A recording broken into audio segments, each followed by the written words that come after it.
Tarkov is the train that it has gone off the rails, off of the the bridge with like the hole in the bridge into the canyon, into a lava pit, onto an asteroid about to hit Earth, into a black hole, you know, like, and then Yeah, dude. I do know.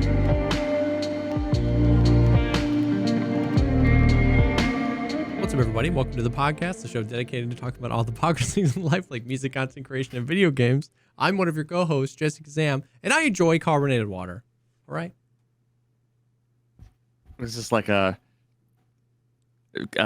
carbonated water anonymous?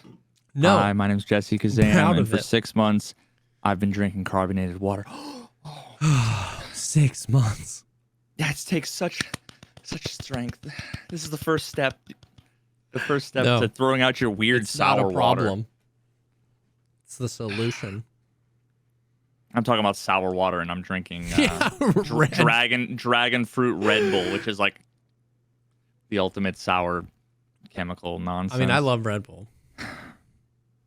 What's up, man? How You know doing? what, dude? Everything is broken. Everything sucks. Everything is broken. Yeah. All the time, everywhere. It's my Yeah. new. This is the movie I'm gonna make, Yeah. where I make a bagel out of shit, Yeah. and I call it a fucking early access video game. Yeah. Yeah. Love it. Dude. First of all, I'm just gonna get this straight out of the way. They had a huge update, huge patch for Kerbal Space Program 2. Oh, today. yeah. That's what you were playing when I Like- hopped in. Like 20 pages of fucking patch Oh, notes, like shoot. insane. And of course, naturally, like I just assume that the things they say they fix in the patch notes are fixed, which for me Oh, was God. it had to do with docking and undocking. But it's So, like, not fixed. What ended up happening was I wanted to do an Apollo-esque style mission, Okay, right? yeah. Where you have multiple stages, multiple rockets, whatever, but by the time you get around the moon, you have a lander and like the main module. Yeah. And the plan was to do an EVA, extra vehicular activity, I think is what it stands for. Basically, have the little Kerbal get out of the ship, jetpack his way over into the second module, decouple them, undock, and then land with a lander while the other one stays in orbit, which is what happened in Apollo. Like, Yeah. you know, the lucky guys who got to land on the moon, step on the moon, and the one guy sitting in the lander, like, God dang you know, it. So Yeah. and after hours of building and like, you know, it explodes 17 times on the fucking launch pad, and then like I try to do the gravity assist out of the orbit and that fucking breaks apart. I finally hone the rocket to where it's like good, do all the orbital stuff, I'm fine. It's like boom, it's been like 3 hours and I'm around the moon, go to hit undock and it just Blows up. and then it's like, okay, well maybe And you let me- started that multi-hour venture because you were like, sweet, they fixed undocking. yeah. Yep. And now it was even worse because it was like I'd go to do the EVA, which normally it just like the little Kerbal is just holding Yeah. on to the outside of the hatch. And as soon as I did that, the whole thing fucking explodes. And it's like, so, and this was after yesterday I spent about 4 hours. I uninstalled and reinstalled Tarkov twice. Because basically every 15 minutes or so, the screen would go black Yeah. and I would see like my fucking BIOS.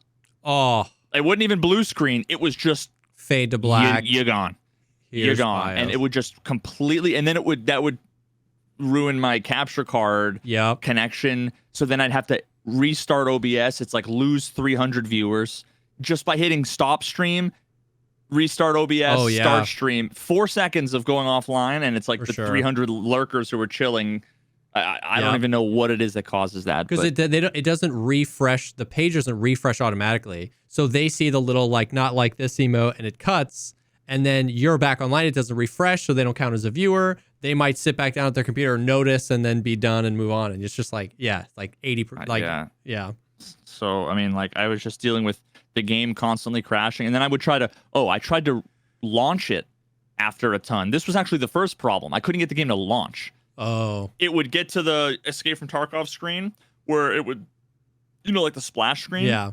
And then it would go black, like flicker, and then it would come back up, totally frozen. The little loading bar in the lower right would just stop. And I noticed every time that I had the little, hit fucking Alt F3 for the NVIDIA overlay, whatever. And I don't use that. I never really used it. As soon as I disabled that, my game would launch after that. So that was a problem that I'm sure there's somebody listening to this that experienced that issue. So yeah, if you're running into the game gets stuck on the splash screen and totally freezes, and the worst part is Alt F4 does nothing, and then when you Control Alt Delete and the task manager comes up, it's uninteractable. You click stuff and nothing happens. So what you have to do is you have to close task manager, and then I would hit Windows Tab, I believe, which it lets you create another desktop. So another virtual desktop. So you click on the desktop too, Alt Control Delete, Task Manager opens up, and then you can choose Escape from Tarkov and end task from there. Or Kerbal. Yeah. So, well, I'm talking about Tarkov. Oh, really? Yeah. No, sorry. The launching thing was happening with Tarkov? Yes. Tarkov, I had to uninstall and reinstall. This is all I'm talking about Tarkov now. I had to uninstall, reinstall. It wouldn't launch. Tarkov wouldn't run. And Tarkov was what was killing my PC. Yeah, okay. Over and over and over and over again. What the hell? So I couldn't even fucking play Tarkov. And then the one raid I got into yesterday, I'm looking for Killa. I spawn in like by the go-karts, right out front of Idea, go up into that one room in the office with the computers and like where there's GPUs and stuff. Yep. And all of a sudden I hear Killa on the back side of that doorway where the shelves are. And I was like, oh shit, here we go. So I like chuck a grenade. He kind of falls back. I go back around. I get like the whole time I was in there, he was outside in the main area. Through the wall directly at me. And he doesn't actually use ammo, so he can do that forever. Is infinite fucking ammo in his magazine. So it was like at one point I basically was like timing it because I'm like, he's got to reload at some point. And so then I go to push, and literally the nanosecond part of my elbow turns the corner. I get hit, blasted, my arm's broken, I'm all blurry. So then he pushes me. And I've got a 308 MDR with M80 and M62. And it's like peak, aim, one bullet, and then he just kabang, and I'm dead. Yep. And then the rest of the day, it was 3 hours of crashes, killing my computer, starting over and over and over again. Dude, the game is crazy. I haven't heard anybody experiencing those issues, but I'll keep an eye out. The NVIDIA Shadowplay thing is a really good look out there to know, because like a lot of people just use NVIDIA Shadowplay, and B, I've turned it off. I've never used it either, but like every once in a while, if my computer restarts or does a window update, I'll launch the game and I'll see it and I'll be like, oh shoot, I got to disable that again. So like, like that's crazy. That's a good thing to know. But dude, that's crazy. I'm only like 6 or 7 quests away, I think, from Kappa. Yeah. But it's like it's the most AIDS quests. I got Shooterborn. I've gotten 1 kill on Reserve, 1 kill on Woods. Otherwise, that's the only kills I have. So I got 300 years of Shooterborn. I'm probably just gonna like red flare bait crates. 100%. I'm gonna try to do. But yeah, killing Killa is effectively impossible. Dude, like he's the most broken he's ever been. It's crazy. And you know what's hilarious is that they tweeted out a few weeks ago that they reduced the reaction speed of all bosses by 30%. I had never fought Killa on streets. I was running streets yesterday with Velian, and we heard a RPK, so we were like, let's go check if it's Killa. And he spawns in the Pinewood Hotel. There's like a few different places, but over there. And in the hotel, there's like a little convenience store at the front, the Sparja Express. And we rolled up in there, and Velian peeked, killed a scav. Another scav reacts, starts shooting at him. Velian kills that scav. We're like walking around the Sparja Express. Velian loots a PMC body he finds in there and goes, Killa's here, be careful. As I round one of the aisles and Killa's there. And I start shooting. He ducks and 3 taps me with BS in the chest. And it was the most ridiculous thing because, like, he's hiding behind an aisle. We're in that room, we're shooting. Other AI scavs in the vicinity are reacting to the shots and then reacting appropriately by like moving around. And he's literally just not aggroed. It's like this is the and I mean, that's what I said when I played with Desmond. I killed Killa accidentally. Yes. Yeah. And this is the rogue thing all over again because I died to Killa and somebody, and I don't think he did it maliciously. I think it might have even been a joke, but he said, always got to bring flash nades. And this is the rogue thing where the meta right now for boss farming is you throw a flash grenade and they react. You hear their specific taunt, you know it's them, and then you can do something. And it's like the rogues like lean peeking through the little hole. It's like you can't, like, yeah, maybe I should know to do that because I'm whatever, but like we can't allow that to be acceptable. That the game design is so horrible that we need to bring in special equipment or do a special thing specifically to combat the terrible game design and then say that the player is at fault for not doing the special thing that justifies the terrible game design. And I don't think that's what they were saying, but like it was just... No. People are absolutely... I mean, I don't know if that... I get that. But yeah. So I get that constantly. It was just like it's just so ridiculous that like the regular in that moment, if we want to go full immersion in lore, the regular AI scav was braver than Killa. You know what I mean? Like Killa's supposed to be the monster that chases you down, that chases you all around interchange. And it's, you know, I start shooting and he puts his little class 6 face shield, you know, he crouches. So now that's what I'm shooting. And then he can just like pop, pop, pop.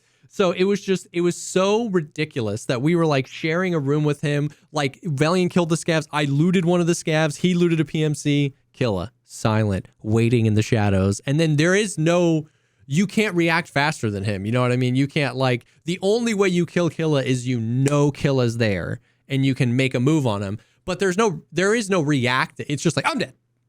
And then Velian, who knows Killa's there now, can kill Killa. And it's just like, it's so scuffed. It's so scuffed. Yeah, dude. And I mean, like, someone in chat said the thing that, you know, you were like, I don't think anyone's saying that. Said, hot take. It's fine that you need special tactics for bosses. Otherwise, it would be just a scav with extra HP. No. Yeah. Like, that mindset. Yeah. Is bad. Is bad. It is, and honestly, like, it's the fact that mindset is so common with so many things is a huge part of the reason why so many of the problems we have in the game still exist today. Yeah. Because what you have is a bunch of people like Nikita is sufficiently disconnected from the day-to-day of the game that when he hears someone say, I don't like a thing, and then someone else says, no, the thing is fine, I don't have a problem with the thing, get good, Nikita's like, I'm not going to do anything. Because, it's like a balance. Yeah, Group thing. A hates it, Group B loves it. It's sufficient enough. On average, it's probably fine, But he does. But, like, the problem is that just like is the case with stamina and with recoil and all that stuff, 90% of the community got so fucking fed up with it and was like, I have no voice. I'm super annoyed with everything. Fuck this. I'm just going to stick to watching streams and not playing the game.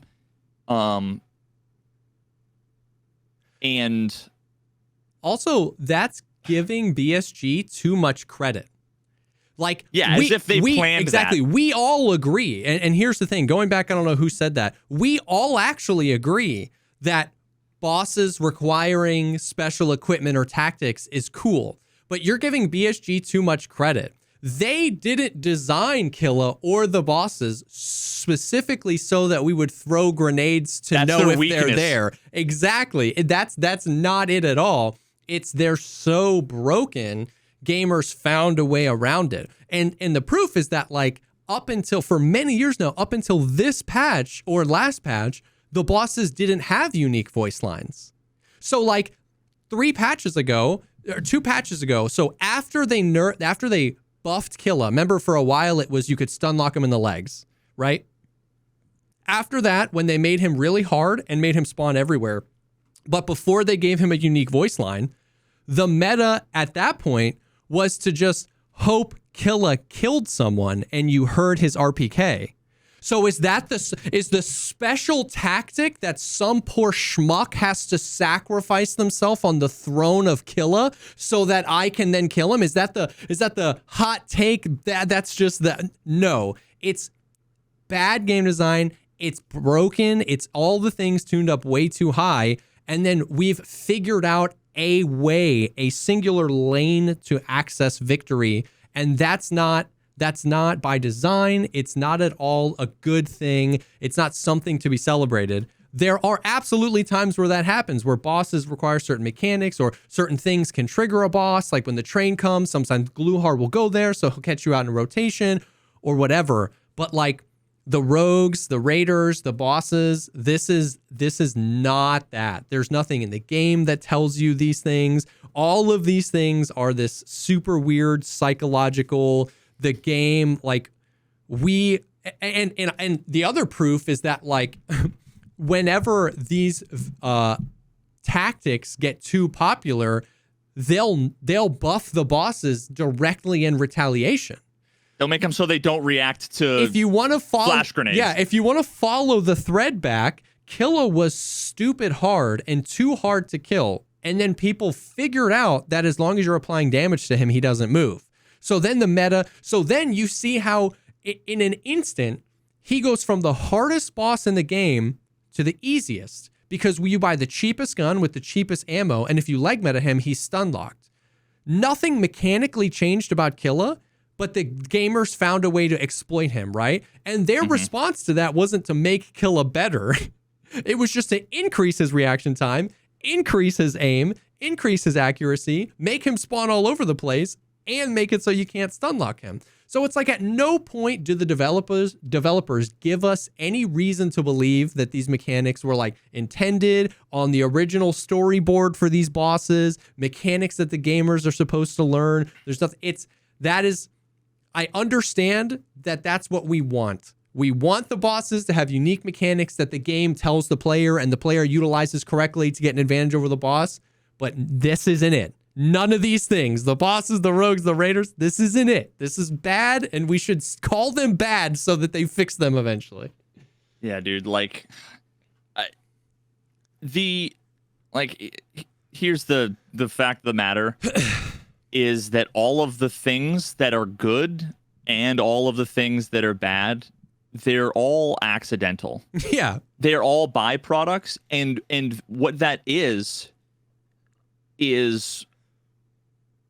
I mean, it's an indication of 2 things. One, issues with the actual implementation of the design, and 2, the fact that there wasn't actually a design. Yeah. Like when we talked to Jonathan Blow a few weeks back, right? The idea of how much thought you put into a design of a feature. Yeah. Can go from I want a boss, and what you do is you copy paste the scav code and you say HP times 10. Yeah. And accuracy I've got a boss times now. 5. Yeah. Yeah. Like I've got a boss now, right? Like you could say that's the design. Yeah.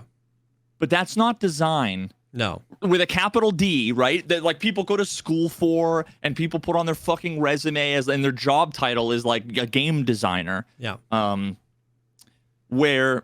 I mean, I did this in my AI video a year plus ago. I want to say it was like January of last year, February of last year when I did that. It's like an hour-long video on AI and then like an hour and 10-minute interview with Nikita.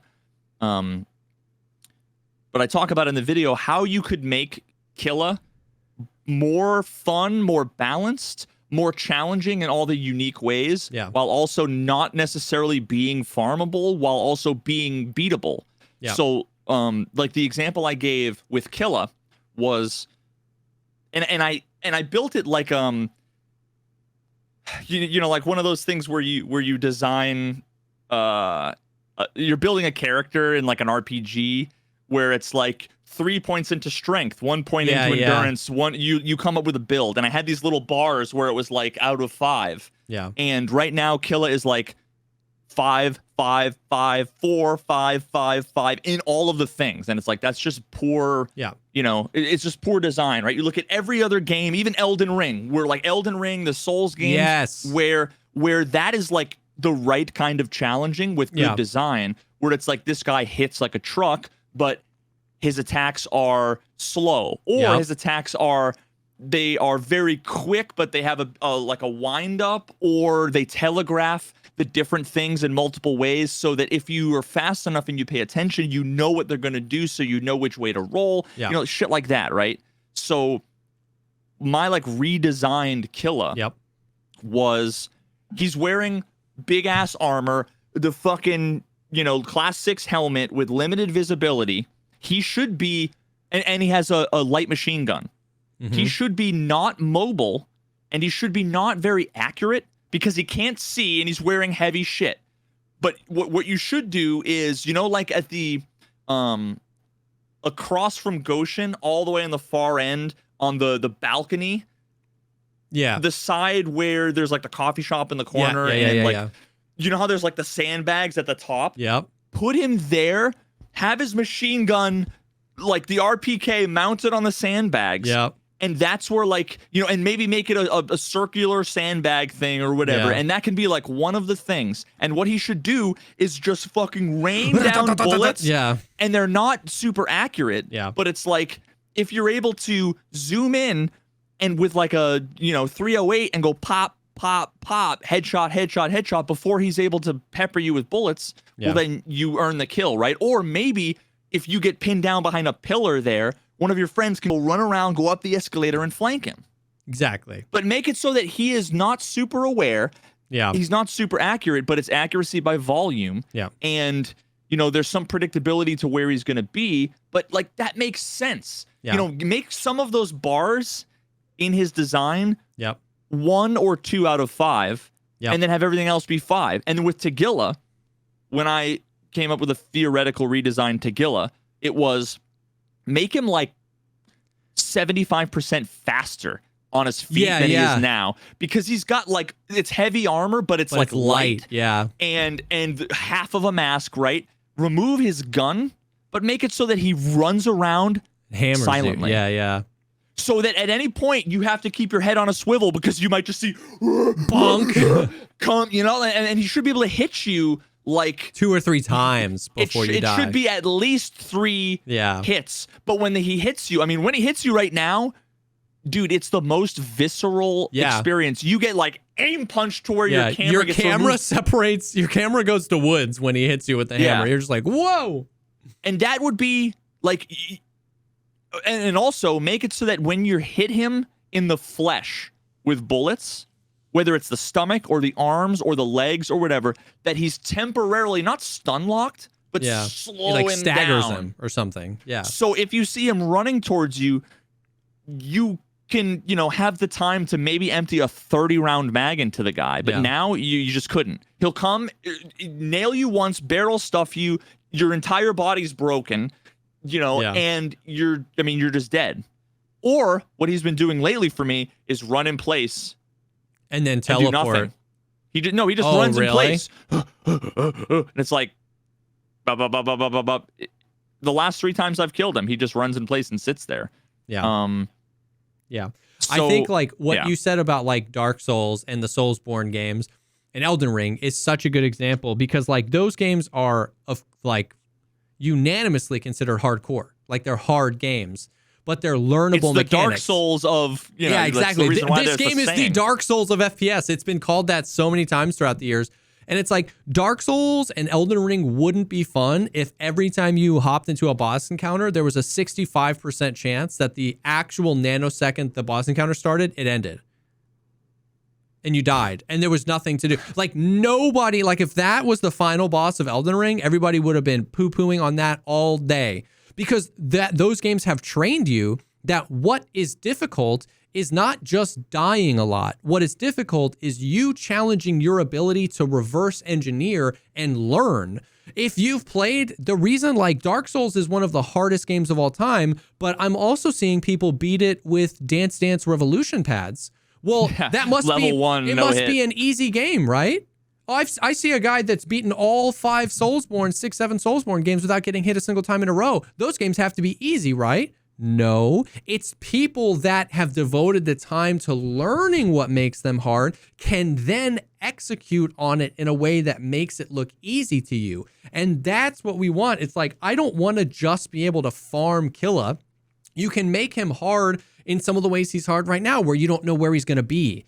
And this isn't just Kill. This is all the bosses. So a boss that's not very intelligent, but you never know where he's going to be. He might get the drop on you. You might get the drop on him. You have to stay in cover, because if he shoots you, he's going to shoot you in the leg, and then whatever. It's like, you can make it hard in a few different ways. You can make them tanky, but they can't be tanky and see through walls and be infinitely accurate and not make any footsteps and spawn anywhere on the map. And you know what I mean? Because then what you have is what we have is there's a way to do it. Just throw flashbangs and bring an Ash 12, idiot.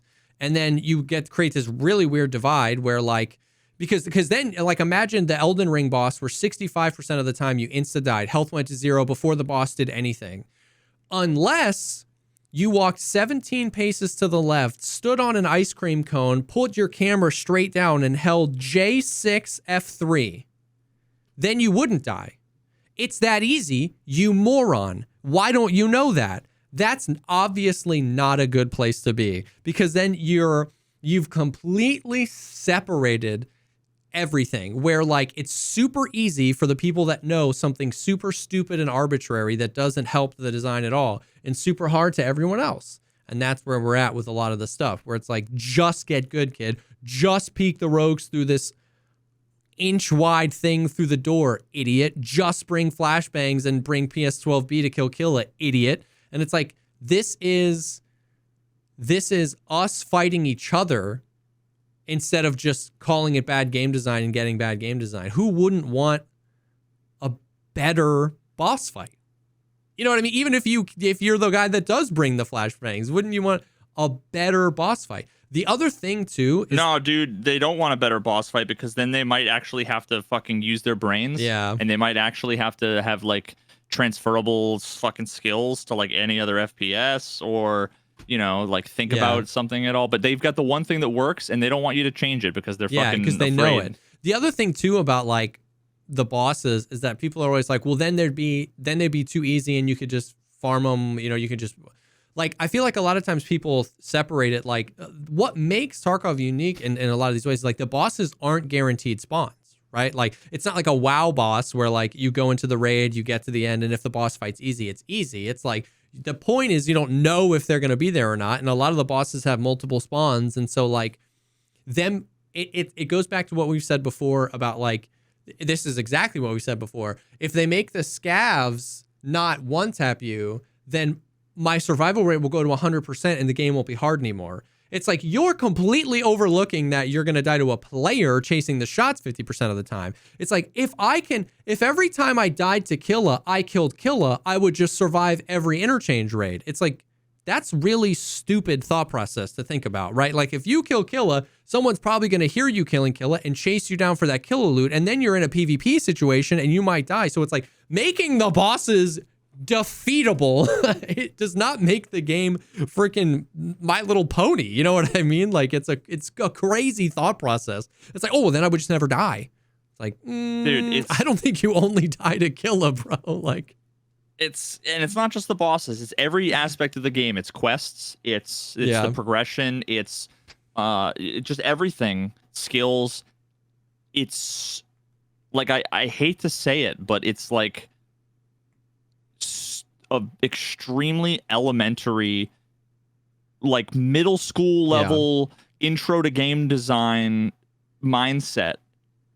I actually I made like a a graph the other day where I had like 2 lines.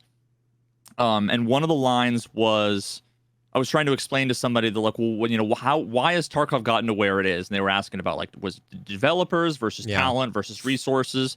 And for me, what explains a ton of modern games right now is look at the accessibility of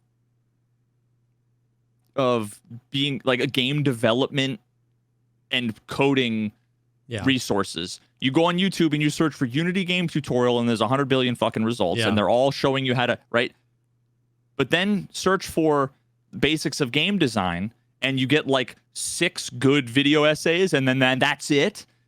So what you have is interesting is the rate of people getting into making games and building games and the number of people that get into game design. Yeah. So you've got 1 million mechanics and no engineers. It's like the difference between knowledge and wisdom. It's like you got a whole bunch of guys with hammers, but you don't have any architects. And it's like, we'll build a house eventually. You know what I mean? And it's like, you're not going to build a good house that way. Yeah. So you're not going to build like a beautifully architected, a well-engineered. You're just going to end up with a bunch of boxes stacked on each other, and all the boxes look exactly like the other boxes. And it's why every survival shooter zombie game is the same fucking nonsense over and over and over again. And then you play a game like Outer Wilds. Yeah. And you realize, like, holy fuck, the amount of thought that went into any individual feature in that game that was made by a kid based on his college final fucking project.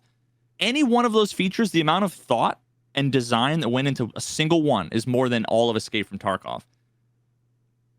And there's a difference between designing a game and game design. Like, I don't know. I'm not like, this isn't like a semantic thing. Yeah. It's at no point has anybody at BSG seemingly ever sat and thought, how do we want players to interact with the systems in our game? Yeah. What are the things we want them to do? What are the things we don't want them to do? How can we incentivize them to do those things without them even knowing it?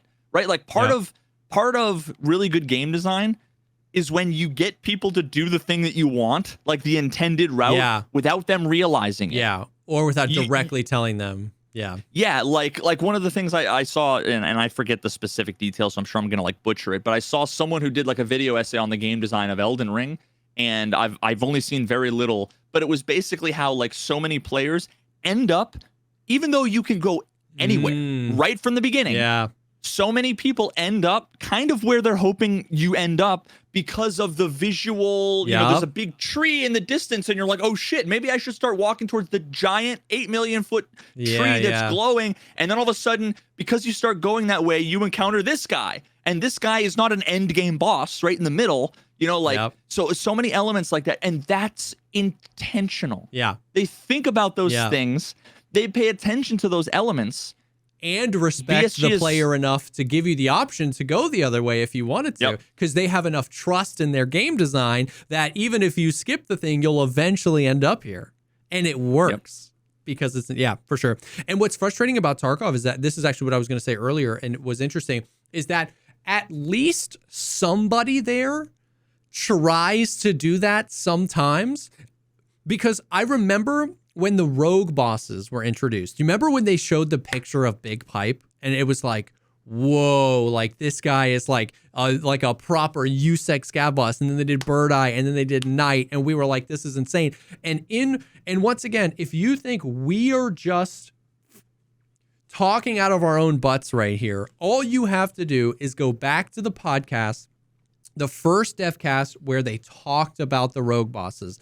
Because in that devcast, they talked about like who they were and like where they came from and what tactics they were supposed to use, that they were supposed to lay down suppressing fire, that they were supposed to communicate with each other, that they were supposed to flank, that the two would communicate to Bird Eye and Bird Eye would get to a different position and start fighting at you. What happens is now is you throw a nade or you shoot at one of them, they all taunt, they don't have collision, they go inside of each other and they just push you. It literally You can take Veritas and JesseKazam out of it. Go find the goons and fight them and splice that against what the actual game designers of the game told us they were going to be like and we're excited about. It's like someone at the office thinks about this stuff, but it's so disconnected from the guys that design it or test it or actually implement it. And then I get called stupid for not doing the shoreline strategy where you shoot one, you run in the room, you close the door because you're abusing the fact that they don't have collision and they're going to phase through the door. You just head tap them when you phase through the door. You idiot. You have 6K hours. How do you not do this? And it's like, this isn't a podcast thing. This isn't a Jesse or Veritas thing. This is if you tell me what I'm about to drink is root beer and it's milk, it's not my fault for not knowing it's milk. You said they were going to do these things. So it's like, it's just crazy that like people just get so weird about it. And it's not even like we didn't set the expectations for the bosses. They did. And they're nothing like the expectations that they set. And so, yeah, I don't know. And also you go back, remember over a year ago when I said, "Hey Nikita, dude, there's something wrong with the AI." And he said, "You're absolutely right. We're redesigning. We're like making the AI from the ground up." And I said, "Okay. In the meantime, they're broken. Yeah. Can you just turn them down from 12 to like 4? Just because the game, there's already enough bugs and crashes and cheaters. Yeah. And then not to mention the PvP challenges of being, you know, a solo or a duo against a 5-man. Not to mention the fact that sometimes Tarkov is you're walking and you just get one tapped. And like that's the unfortunate, but like you need to accept that, you know, that aspect of the game. Like with all of that in mind, can you not make them so broken that it makes it like unplayable? Yeah. And what he said was, we'll wait until we put in the bosses. Yep. The rogue bosses. And then we'll revisit it. Now it's been a year. Now also keep in mind when he talked about the Raiders, he admitted, early wipe, we didn't want them to get farmed because they have good shit and good ammo. So we overtuned them. And now it's been a year and a half, and we are still with we made a bad design decision, poorly implemented, so then we're going to put, not a Band-Aid, but we're going to put like an acid-covered duct tape over the wound, and then we're going to forget why we put it there, and we're going to keep it there for the rest of time, which is what happened with Found and Raid, which is what happened with run-throughs, which is what happened with post-raid healing, which is what... And then this wipe, their solution was to just reduce the amount of them that spawn by half. Yeah. They just less of them spawn. Yeah. And I mean, and the best part too is that like they don't want people to farm. Yeah. And think about it. They don't want them to farm the bosses, ostensibly because you end up with people running really good ammo and really good gear all the time. Yeah. Well, now people just farm bolts and then they buy that. Exactly. It would or they actually and craft it. Jesse's hot take is that it would actually, if with like an afternoon with a lunch break's worth of critical thinking on what gear the rogues and the bosses actually have on them, it would actually mean people were less rich if everybody farmed the rogues and the bosses because you can farm. It's only one per raid. You can farm far more valuable items, right? Like traditionally, like when you made your video and like right now, the meta, if you're like super giga sweat meta, you rarely ever loot armors or helmets or guns off of people because the ruble per slot take the attachments and then take the rollers and then take the bolts and then take the moonshines. It's like leave the Gen 4 because like you said, you can just buy the Gen 4. It would actually slow the economy down if more of the population were farming gear because it takes up more room in the inventory. And when you get out with less ruble value, so they could like make those a little bit easier to farm, but then make the like high value loot on those maps spawn a little less. And then people would have gear they could use. And that's the thing is that like, why does it matter? Why does it matter if people have a stash full of guns? Why does it matter if people have a stash full of broken armors and guns that need repair with non-meta attachments when the alternative is a stash full of items you can sell on the flea market to print infinite money? Yeah. And you can only take in one armor and one gun at a time. Why does it matter if I've got 100? Yeah. or if I've got 1,000, or if I've got 4. And this would dramatically make the game better for, more specifically, the casual players who would have access to like get like that. It's like it's no, not even casual. Not even casual. I'm not a casual player. Oh yeah, it would make it infinitely better. It would make it better for the vast majority of the player base. Yeah. Because it's like, once again, what we're talking about here is like M4s with non-meta suppressors, non-meta sights, and non-meta ammo. You know what I mean? It's like, I don't understand why like Nikita's so scared of people farming non-meta attachments when right now Streets is unbelievably broken for loot, and then you can just go buy the meta things. You know what I mean? Like, and what Uneventful just said too is they're still farmed. They're just only exploitable. Exactly. So every raid, Killa's gonna die to the Giga Chad throwing, like spamming flashbangs. Yeah. The only difference is that Killa's gonna kill 17 normal players. Yeah. Before that dude kills him. Yeah. So once again, at no point do they ever, and by they I mean the developers, but I mean also most people in the community, ever take a step back and think about the state of affairs that we're in. Yeah. And the reasoning behind any of these things, right? People say, oh, well, then if you make them easy, they'd be farmable. At no point did they ever consider that they're still farmable now. Yeah. Like, it's not like if they made it extra farmable, well, now every raid, there's going to be 9 Killa kills. There's only 1. Exactly. If every raid has 9 normal players and the 1 level 65 Kappa enjoyer that's running around, that's a good point. You're not increasing the amount of farming. That's a good point. What you're doing is maybe Johnny level 33 has a chance to actually kill Killa when interacting with him, and then he gets that loot and not the level 65 Giga Chad. Yep. You know what I mean? And then look at Diablo 2, one of my favorite games of all time, one of the best games of all time. The entire game and games like that are built around, I'm going to do a chaos run and fucking kill Mephisto and kill Diablo, and I'm going to do the fucking Countess for the rune drops and the chance of that's replayability. That's interesting. Yeah. Right? Because the 1 in 300 chance that Killa has the red key card in his pocket. Exactly. Yeah. That actually adds replayability if you can farm. And the fact that they don't spawn 100% of the time keeps raids dynamic, because you might spawn in, you might check if he's there. If he's not there, you might go on your loot run if he is there. That's why I've loved that Killa can spawn anywhere on the map. It makes the quest annoying as hell. But outside of the quest, if Killa was balanced, I would love that. Because then it's like, if you make him killable, then people say, well, he's farmable. Well, he's harder to farm if he doesn't spawn every raid and you don't know where he is. So that actually makes it relatively dynamic. But when you get caught off guard by him, you might actually win that fight.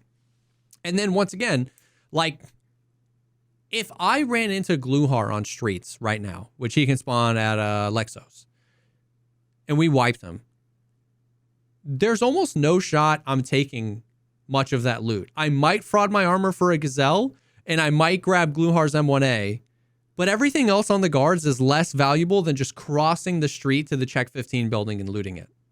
Yep. You know what I mean? So once again, it's like, who actually cares if that loot is attainable, is not even free, but just attainable? Like, you're still going to die. I still want to die to Killa. Just like I would never expect to start a Dark Souls game and expect to never die. I want to be able to die to Killa and do what I do when I'm in PvP. Stop by my stream for 30 minutes. You're going to see me do something stupid, die to a player, immediately play the clip back and go, man, I shouldn't have done that. Like, another thing people don't ever think about is human error. Is you could have just peeked too wide on Killa. Well, now you're dead. You could have just missed your shots on Killa. Now you're dead. You die to Killa before you have the opportunity to make a mistake. So what we're saying is, we don't want Killa. I don't want to always kill Killa. I want to die to Killa. but I want to be able to die to kill it and go, I shouldn't have done this. I shouldn't have over-peaked. I shouldn't have re-peaked the same angle. I should have hit my shots. I was all over the place. But right now it's, I existed. And that was what I did wrong. I played interchange is what I did wrong to die to Killa.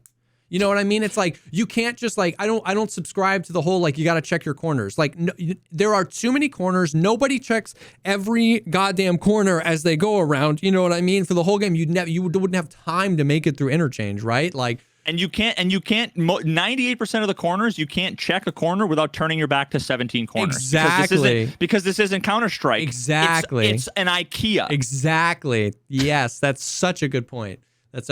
So like, yeah, it's dude. You said earlier how Nikita was talking about how he wants the goons to suppressing fire and to flank.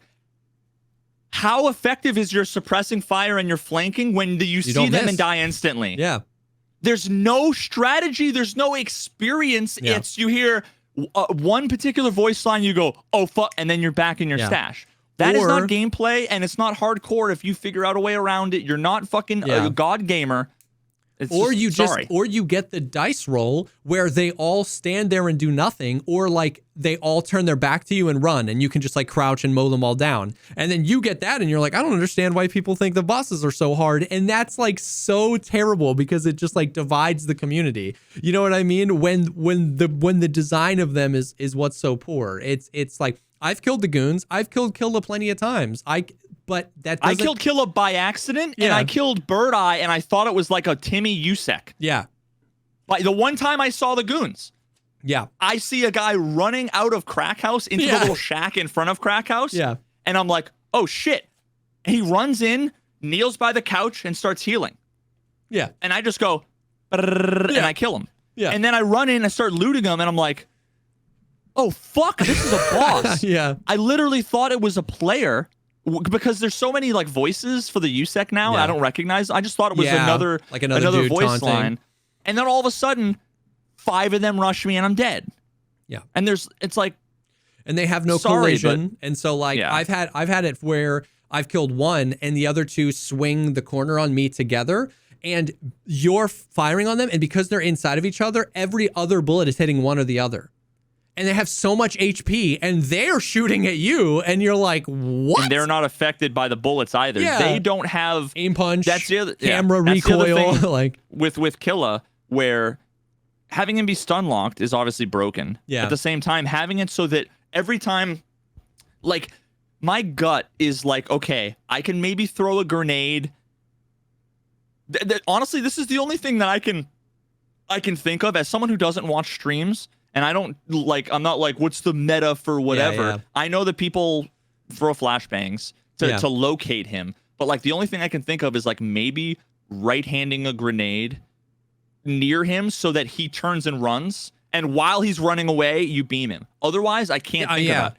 Because if I see him, if he's running and I have M80, which is like, it's a good enough round that if I get the jump on somebody and I can aim, and I full auto you should die. Yeah. And when he's running and I peek out and I go, ba ba ba ba ba ba ba ba ba, that he stops and goes, kaboom, kaboom, and you're dead. Yep. Because he's not affected by aim punch. He's not. There's no accuracy debuff when he's shot. They are simply unaffected. Yep.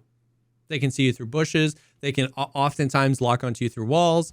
And they have infinite bullets. I mean, it's like literally everything about it is inexcusable. You can like, I did that before where I like a glue heart guard was locked onto me through a wall, and we counted the magazines, and I got to 11 full 30 round magazines and reloads, and I heard him go for the reload, so I pushed, and then I searched his body. He had a gun in his mag and 3 magazines, and all 3 were full, and the one in his gun was half full. And I was like, I knew it, but I was like, here, chat, like this proves like. So you can't even be smart because normally, dude, my biggest brain plays are wait for the perfect time. You know, if someone's shooting, and you hear ba ba ba ba ba ba ba ba ba, there's a threshold where I'm like, he's got a 60 rounder, and then I wait the ba ba ba ba ba ba ba ba stop, and it's like push. Now push. Now I use that on the flip side. I use that to my advantage. If I peek, somebody and I don't see them, but I might just like pre-fire a doorway. Yeah. I'll go stop, take a step back, and then I know if it's like a you know, a Chad, this is when they push. So then I do the whole double bolt. Nope, I am pushing again because I still have 15 bullets, and then I kill people. Yep. Or you wait for the reload, or you know, like there's so many moments. Yesterday I killed a dude who was like nade spamming the fuck out of me. Oh, I was in 301. And he was throwing them down the hallway, and I'm just like, there's nowhere to go, right? Yep. Like, you can't jump off the 3-story balcony. And it got to the point where the guy was getting closer and closer, and then finally I like closed the door, and he opened the door, and I took a step back, and I hear click, and I just run right up to where I'm right in his face, and I'm voiping, "You idiot!" while I'm going, I fucking spray him down. Yeah. And it's like, I used my situational awareness to make the right call. If you do that against the bosses, you are punished. Because the rules don't apply to them. If I count the bullets and I'm like 1, 2, 3, 4, 5, 30, 40, 50, 6, oh, he's out of ammo and I go to push him, he's shooting again. Yeah. And that works both ways. Me and Trey were fighting a guy in Check 15 in that room. I don't know how familiar you are with Streets, but it's like a $4 million key. It's a really, really good room. And it's a one way in, one way out situation.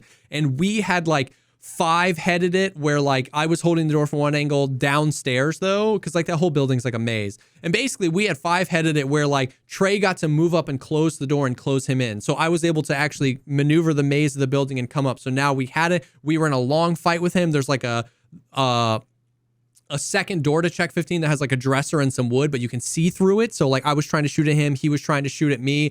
Trey opened the door and backed up. And that guy went and took a step back. And I was like, whoa, I ran in there and I saw him step behind cover. And then he just immediately stepped back. I was in full sprint and he annihilated me. I slammed my head on the desk and I said, what a good play. What a good play. I immediately was able to die and recognize that guy outplayed me. He knew I was pushing the reload. He went behind cover and caught me in a sprint. I've never done that with like the bosses. And of course, I don't think the bosses would be able to act like humans, but it's one of the point I'm trying to make is that like, even when I make when I make mistakes, I can say this is a good fight.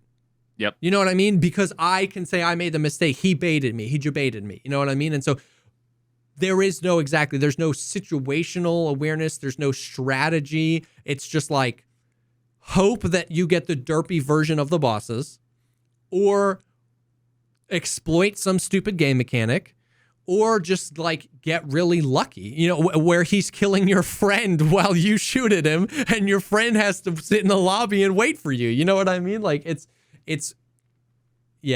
don't know. It's like, it's brutal. But dude, I'm honestly like I hate to say it, but like I'm in real fucking extra sad mode because I feel like so many of the most vocal, I think it's the minority, but the problem is it's seems like a majority just based on how fucking you know, fervently they argue these things and how confidently they all say the same thing, so it seems like it's coherent. I just don't know, man. Like whenever in the recent history I've brought these things up to anybody I talk to at BSG, it's either, oh, don't worry, we've got things coming. It's never like tell me more about what you think. You know, like it's just, oh, don't worry, we're on this, or we're gonna fix it, or it's the reason why a lot of people have been saying, all right, it's time to get Nikita on the podcast again. And like, here's just my totally honest take. Not that I wouldn't want to have that talk with Nikita again, but the kinds of conversation that I would want to have, I just don't think is possible. Yeah. Like, not right now, maybe. No, just at all. And let me explain why. Because after this, I know later on we're going to be talking about the whole Sacriel Shroud making a game thing. Mhm. But I want to just quickly mention something about that to provide. It's hard for me to explain why I don't think anything would come from a conversation with Nikita. I can't describe it, but what I can describe is the opposite. Yeah. Sacriel is really smart, super attention to detail. He has an eye for game design. And he's also someone who gives a fuck about discourse, about like logic, about understanding and hearing people. I remember when I did that whole zeroing thing years and years and years ago, where it was me on a podcast with like 12 streamers, and basically like 11 of them, and Nikita, all got me wrong. And Sacriel was DMing me on Twitter while it was going on, being like, dude, I don't know what the fuck everybody's problem is, but I'm with you and I'm sorry. Like, so if I had if there was some lack of communication or some disconnect, I know I could sit down with Sacriel and I could be like, okay, wait, let me explain. You know, let's clear it up. Like we did a couple weeks ago when we were talking about the Lightkeeper thing. Yeah, and I'm like, I don't understand. I was like, no, let's figure it out. What's the disconnect? And if you take the time to try to explain it, you ultimately come to an understanding. And see, the problem is that every time I ever talk with anybody at BSG, including Nikita, what ends up happening is I start to say, here's the reason why the AI is bad. Or one of the conversations I did have with Nikita shortly before all of those great, fantastic changes were made, was effectively, here's the difference between like a good recoil and bad recoil. And it was the whole idea around, in real life, you can feel the gun. Yeah. You can control it because you have that tactile, there's points of contact with your body, and you're responding to what you see and what you feel. Yeah.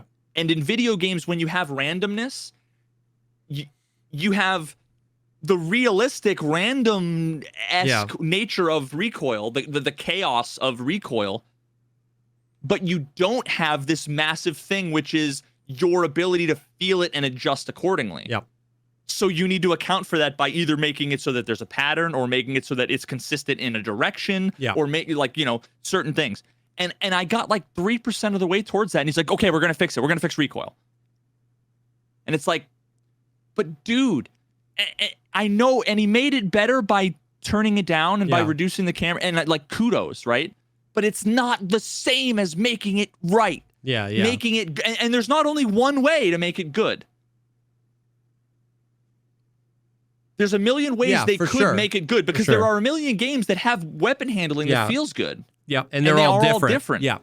So and you weren't even trying to lead him to a specific thing. You were trying to lead him don't want to do that. To the ethos of what makes good recoil, and then you guys decide how you'd like to implement it. Yeah. Yep. And that's the problem. And that's the problem is that the conversations end up going, don't worry, we're working on it, we got it. Yeah. And then what they do is they change a couple of number values. And what we have now is recoil where the first 3 bullets are ba ba ba, and then everything after that is fairly steady, except the occasional like which is, it's awkward. It's not realistic at all. It's the least realistic recoil of basically every fucking first-person shooter out there. And it's also random, and not all of the guns feel bad, right? But that's the problem. Yeah. And it's like, let me explain to you why it's bad. It's not that that the dial is too much. Yeah. You know, but those conversations can never happen. And I think a lot of it comes from the fact that, like, I don't think people have the patience to have those conversations. Yeah. And they misunderstand my trying to clarify as being pedantic or trying to be difficult. It's like the number of people that say, you say that because people don't agree, they don't understand. And I say, no. I say they misunderstand, so they disagree. Yeah. Now let me, because I can tell when people say you just want the game to be easier, and actually what I'm advocating for is better and harder. Yeah. I know if they understood what I was saying, they would recognize it wasn't easier. Yeah. That it's not making it more casual. It's not making it more arcadey. Exactly. But I can tell they're not listening. There's a difference between disagreeing and telling me that I'm advocating for the opposite thing that I'm advocating for. That means you don't understand, right? Like, you know what I mean? If I said, I think recoil should be blue, and you say, I disagree, I can go, I respect that. And you say, you're so dumb for thinking recoil should be purple. And it's like, you don't understand. It's like, oh, you think I'm stupid? I don't understand. No, you actually just informed me black and white. You don't understand. You literally just told me a falsehood after I explained something you clearly don't understand. Would you like me to help you understand? No, I can't believe you're being so freaking like mean and you're talking down to me. No, you say it again. Say it again. Yeah, I don't understand why you want it to be purple. You don't understand what I'm saying. But if you tell someone they don't understand, you're being condescending and you're an asshole and all that stuff. It's like, no, exactly. I just want to be able to communicate. I would love for somebody who disagrees with me to actually disagree with my position and not a straw man. But like I said, I just don't think that, it's gotten to the point now with all the times that I've been like, Nikita, let me clarify. No, he just rolls his eyes because he's annoyed because he thinks I'm just being annoying and I want to be a stickler. And it's like, dude, I don't know what to tell you, man. Like, I'm never so that's why these conversations they're impossible. Because I'm never going to say I'm right. The only thing I know for a fact I'm right about is what I think about something.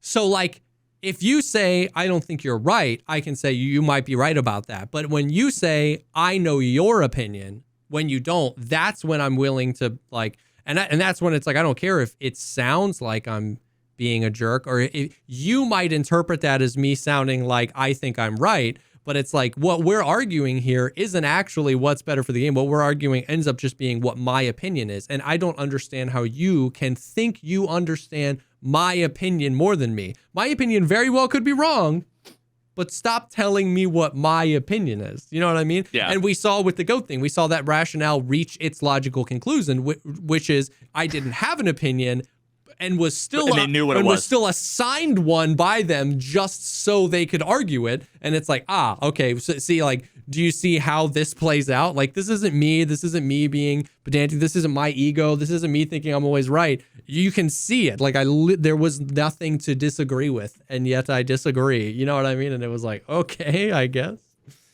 You know how for like a long time, there was a period where like Nikita basically said, we want people to focus on like semi-auto controlled firing. Yeah. We don't want people full auto spraying 60 round mags. I mean, that's why they added the malfunction chance and all that other stuff, right?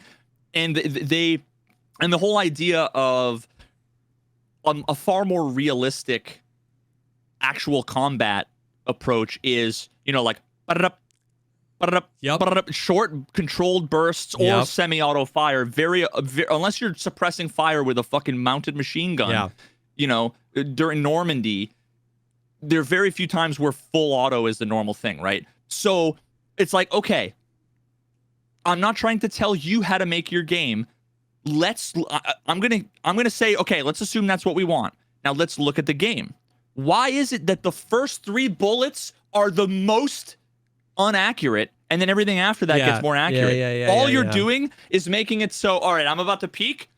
Mouse 1, bang, bang, bang, peek, and then now I can fucking, like, the end result is the opposite of what you want. I'm not telling you what you should do. I'm not telling you what your game should be. I'm telling you, you want this. Yeah. And you have this. I heard you say you wanted some bread and some meat. I said, let's go to a sandwich shop. And you said, no. I want to go to the store. I want to buy some bread. I want to go slaughter a pig. I want to get the ham. It's like, what do you, wait, you were the one, you said you wanted these 2 things right here. These 2 things right here. It's like, no, let's do the hard way. And it's like, I don't understand. But that's what I did for my video. And that's, What I said, you want the raid series. well, look at the game is nothing fucking like that, and Yeah. it punishes every other kind of style of gameplay. So. And it's the same. And it's the same thing with the bosses. You said you wanted the bosses to be this way, and they're not this way. I'm not presuming I know game design better than you do. I'm presuming to understand that it's not what you literally said you wanted it to be. So I'm presuming you're not lying to me about what you want. Yeah. Yeah. I don't know. Anyway, that's enough of the rant on that. But I will. That's the reason why I don't think like. Yeah. Anything is going to really come from these conversations. Yeah. I understand. I totally get it. On the complete flip side of literally the first 59 minutes of the podcast, I have the past 2 days of Tarkov were the most fun I've had the whole way. And it's because I'm just playing exclusively streets. It's so much damn fun, dude. Like all of the problems of the game exist still, right? Like I died to desync, I died to shenanigans. You know what I mean? I died to kill that ridiculous way on streets, but it's and you're also squatting, presumably. Yeah, duo. A huge part of that has to be the duoing, right? For sure. Like, 100%. You're having fun with homies as opposed to. Oh well, I'm always having fun with homies, even when I'm doing stupid tasks on Shoreline or on Interchange, but like. It's like I wonder if you would enjoy it though if you were solo. Is what I'm saying. I would as much. I'm saying I would enjoy streets solo more than I would enjoy any other map solo. You know what I mean? What I'm saying is that like streets is like aloe vera on the rug burn that was getting Kappa. You know what I mean? Playing all the quests I've done, playing all the maps I've done, playing everything. It's such a good map. It facilitates such good PvP. It's got such good loot. And it's just like, it's so much fun, dude. It's so much fun. It's the fun that you and I have talked many times that won't last, right? And I understand that. Like, it's not, like a new map isn't going to fix everything forever. Like, you know what I mean? Like one day I'll view streets like I've viewed customs, right? Like, I just have played it too much. And I don't care. In the short term, in the temporary, it's been like an oasis of fun in the game. So why do you think that is though? Is it the loot? Is it the combat? Is it the novelty? It's everything. It's the novelty that the map is so new and fresh and different. It's the fact that the map actually is the evolution of their game design, and I'm like you, where I'm a sound whore and a repositioner. And what I like to do is end the fight before it's begun. You know what I mean? Rather than just like aim duel, because I'm gonna lose that. The amount of alleyways, the amount of windows to jump in, the amount of random buildings down the street you walk up to, you can open the door, you can run upstairs, and you can get an angle down into another window of a building. And if I know you're in there, like there's so much to learn, and the gameplay facilitates the gameplay style that I like. And because we're in this place where nobody really knows it like they know customs yet, even fights against Chads feel a little bit more level, because like they don't know the perfect pixel peak angle or flank, and we're doing it together, and we will flank and we'll catch each other in a flank and then have a fight. You know what I mean? The amount of players on the map, it's just like, it's super fun. So it's all those things. It's that it facilitates really fun PvP in the way that I like to PvP. It's got insane loot that you don't need keys for. Like if you don't have any keys, I've got like 2 keys that I use regularly. But there's so much loot, even if you don't want to spend millions and millions and millions of rubles on keys. Also, I've been thinking, you've heard me advocate many times that I hate like player scavs spawning in at like 2.5 seconds into the raid. And like that I hated that like reserve was plagued by player scavs. You could never accomplish anything because there were player scavs. Lighthouse, you could never accomplish anything because there were player scavs. I don't feel that way on streets. I don't want them spawning in the first 2 minutes. Like I hate that. But like there's something like somehow, because of the way the map flows, the like horde mode of scavs is so much fun fending off. I think I have an idea why. I kind of have an idea why too. I was just going to say It's because like on Lighthouse, you have like the rogues you're contesting with as well, which are just like, it's like infinite little killers, and any mistake you make, a player scav's going to shoot you in the back. You know what I mean? Whereas like I have this whole wide open playground that I presumably know really well because I've been playing the map, and I can kind of like hear these guys coming. There isn't a killer, there isn't a D2, there isn't the rogues. It's just the map. It's just like me versus the player scavs. And that's it. And there's always a way out. Whereas like if you spawned Southern Road and you're on the water treatment plant, like your way out is Northern. And so like as long as they know that and they cut you off, whereas on streets you can go any direction at any time and know how to get to your extract. That's what I was going to say, is that there are a few places that I think are kind of notorious in my head, at least, for being like dead ends. But but there's that drop down area in the vicinity of the check key in that same sort of building, where like you need to breach the door. That's the only way you can like get out, is breaching a door. Which like if you don't, one of the brown door, the big brown doors, which if you don't know, you're just like fucking trapped. Yeah. But like for the most part, most of the time, if you hear footsteps, you turn around and there's an exit, a hallway, and the hallway has 3 doors. But then think about it. You're pinned on dorms. You've got one hallway that goes out to a balcony where you can jump down, but you break your legs, and then even then they just peek out and they see you out in the open.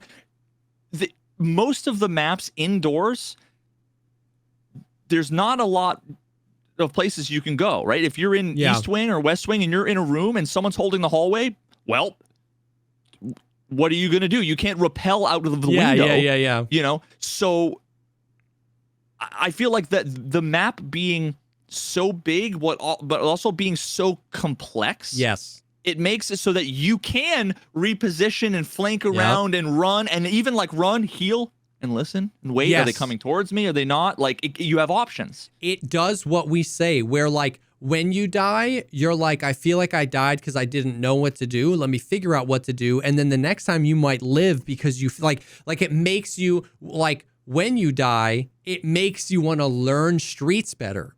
And then you learn streets better and you get the direct result and reward of then being able to outsmart. And it like, it feels like a good loop.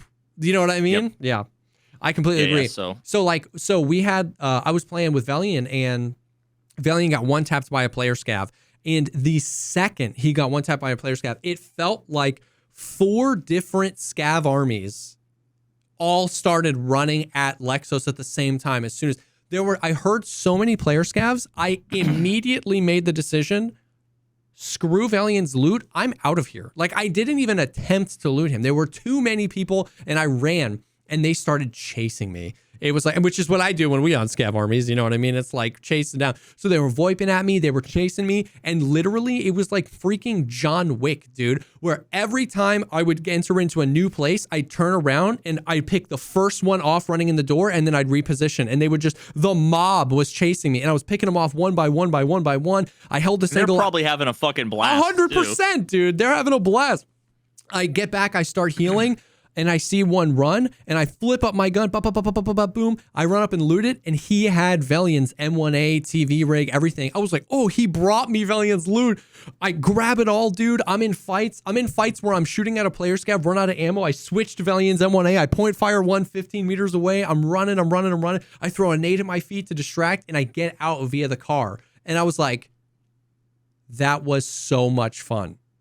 That was the closest thing to like emergent gameplay where like normally the flow of a map is like spawn, get to the nearest high value loot area, PvP there most likely, run to extract. It's very linear. Loot the 2 dead guys. Yeah, it's very linear, and that felt like that felt new. It felt like they were chasing me down. I was running. It like the direction I was running wasn't determined by where my extract was. I was just running for my life, and they were chasing me. Like, it just like it was so different, and it was so cool, and I felt like I actually won that fight because I had been playing Streets and because I knew Streets, and I got out. And I didn't even have and that is, now that I'm processing it, it was exactly that. I enjoyed it because it was emergent gameplay, because it was different. I didn't get out with anyone's loot except for Velian. I didn't make a bunch of money. I didn't loot, but it was like one of my favorite raids ever because it was unique, because it was different. Yep. You know what I mean? And it was like, so Streets has been fun in that aspect. Like, I totally understand. Like, the one thing you just can never really knock them for is like map design. Like, it's so good. Now, they'll ruin their own map design with either lighting or extracts or spawns or whatever. But like, they really knocked Streets out of the park. It's so much fun to play. It's so much fun to learn. And you can, like, if it's not very busy, you can mindlessly like make a ton of money if you want to. Like, there's loose loot all over the place. That's like really, really good. And there's tons of scavs, and you can make money off scavs. You can search their pockets and find Digi keychains or like moonshines and stuff. Dude, so like that has been my reprieve, is just like, I'm done with Kappa and I'm just playing Streets, unless like I'm doing, and my buddy is trying to do a quest. I'm totally fine with that. But like, if not, we're playing Streets, dude, and it's so much fun. I know it's temporary. You know what I mean? Like, I know it is. But how much do you think, okay, do you think that Streets has a lower player per square foot ratio probably than every other map? Yeah, probably. I mean, isn't it like, how much bigger is it than Shoreline?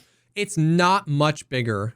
We actually, so like I've worked with Tower. It's gonna be much bigger, right? I worked with Tower, and I actually was expecting it to be bigger than it was. I truly was. However, if you took every floor of every building and flattened it, I think it's the biggest map. Does that make sense? Yeah. Like, I think there are more places for a PMC to be, even if the square kilometers isn't bigger. The square footage like a house is what I mean. Yeah. Like square footage, Yeah. like so yeah, multiple floors. So I do. I do. So, but it has the reliable way of getting into PvP if you want, where like go check 15, go marked room. Yeah, go check 15, go to marked room, or go Skybridge, and you'll find PvP, or run to gunfire. So like, if you want PvP, you can do that. But like, if you don't want PvP, if you're trying to quest, you don't avoid those areas, and you might find a squad roaming around. But yeah, I would say like square footage. Yeah, because there's not a whole lot of PMCs. We thought there were going to be like 30, right? There's like 18, 18 to 20, and the amount of places there are to be. And there's got to be. The unfortunate thing is that the spawns are actual dog nuts.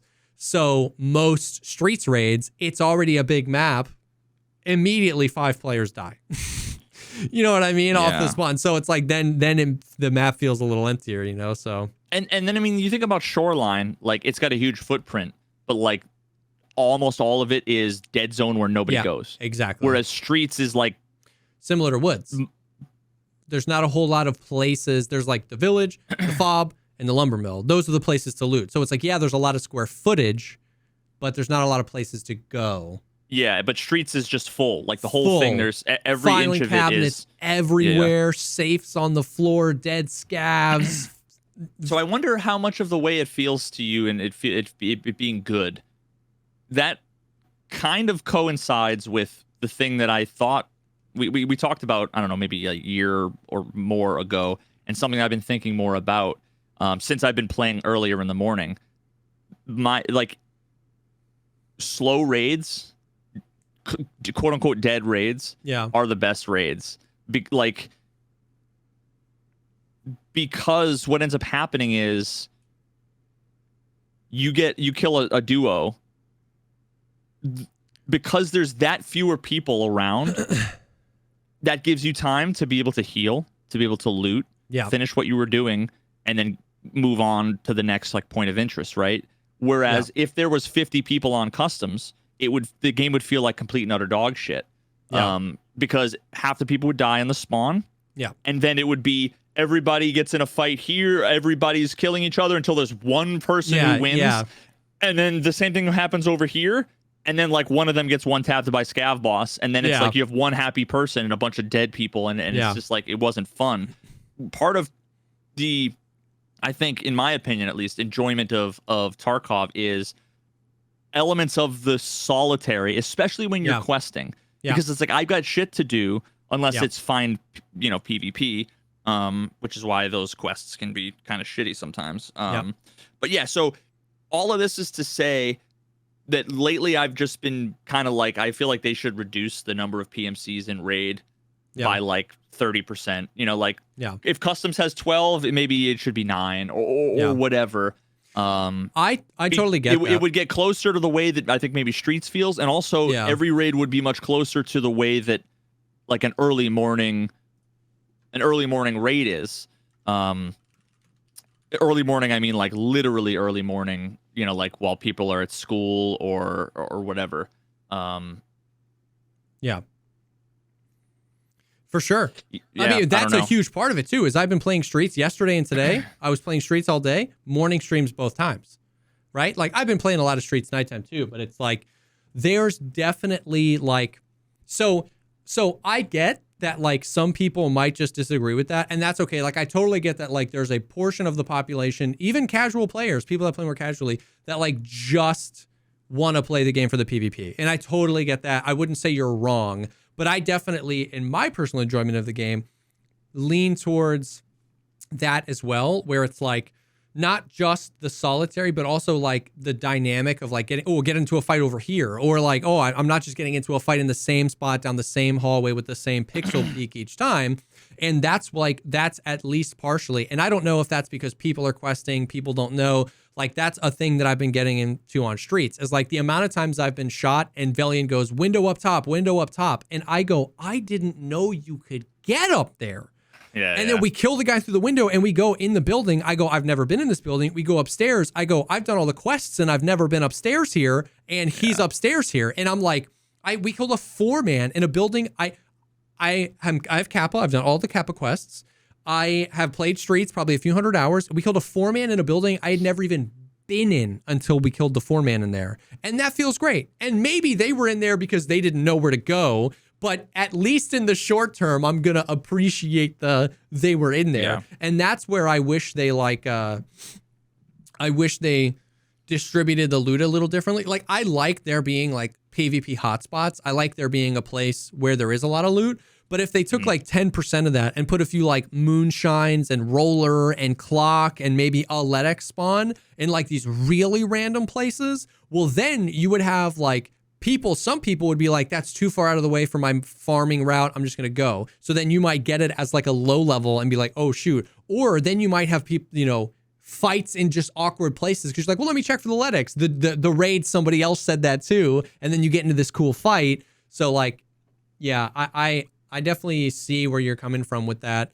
And it'll be interesting to see because my fear is, and it's not even a fear, it's really a no. I know that will min-max. It was the same thing with labs, right? Some of my fondest memories playing Escape from Tarkov was the wipe labs was introduced because we didn't have the meta angles. We didn't have the meta movement or the meta. We were all figuring it out and it was free and it was so much damn fun.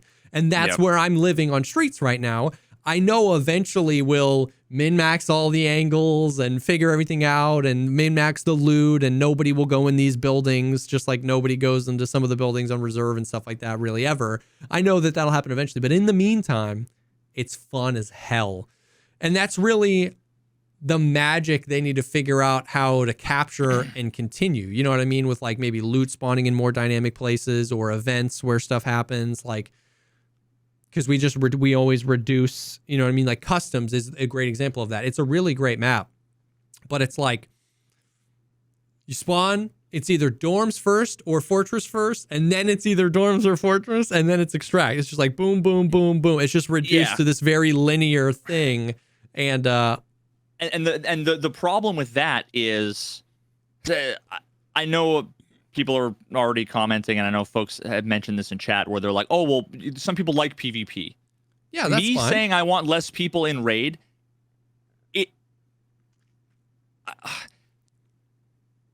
I know that the temptation is to instantly say less people, less PvP, and that's wrong. Nobody is fighting all 11 players on customs. What makes a good raid is if you kill 3 or 4 dudes, loot them, and then get out and reset. Yeah. So having less players in raid doesn't mean less PvP. I like. It's not like even the Giga Chads, they go and kill a 4-man squad, and then they go run to other gunfights across the map. It's like, no, they fucking loot their kills. Yeah. You know what I mean? So I love PvP. You love PvP. There is an element, though, to the fact that you get in a fight, and then there's the having time to heal, get your shit together, reload some mags. The things that, like, what's magazine reloading if you never reload mags? It doesn't matter, right? If you die before you ever reload the mags, or there's no downtime to even reload mags, in my opinion, part of what makes Tarkov PvP and survival and RPG elements and everything, what makes it so great is you have this hectic thing, and then you're like, whew, while the smoke settles, while you're healing, then you get to loot, and then you're like, all right, now let me get out. Instead, it's you get swamped, and if you're lucky enough to survive, you're going to get swamped by another duo. And then if you're lucky enough to survive, you're going to get swamped by a trio. And then if you're lucky enough to survive, you get swamped by the player scavs. Yeah. Tension is not knowing what's about to happen. But right now, it's like you start a raid and it goes to 100, and it just stays at 100 until you leave the raid, pretty much. You know what I mean? So, and reducing the amount of players would reduce the amount of instant spawn deaths, which isn't real PvP. You know what I mean? It's not like it's exactly. It's like, you know what I mean? It's just look down there, wait for the schmuck to peek the window, and then boom, he's dead. And it's like, you know, I don't know if that's the high level PvP we're talking about. The other side of this coin is that like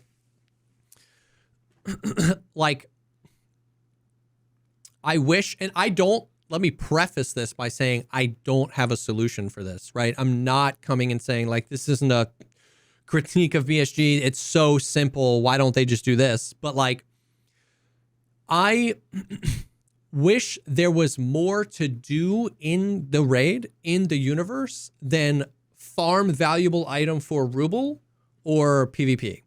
Like outside of the quests, because like, no matter whether you're a casual or a Chad, my experience is that most of the people that I interact with end up stop doing the quests.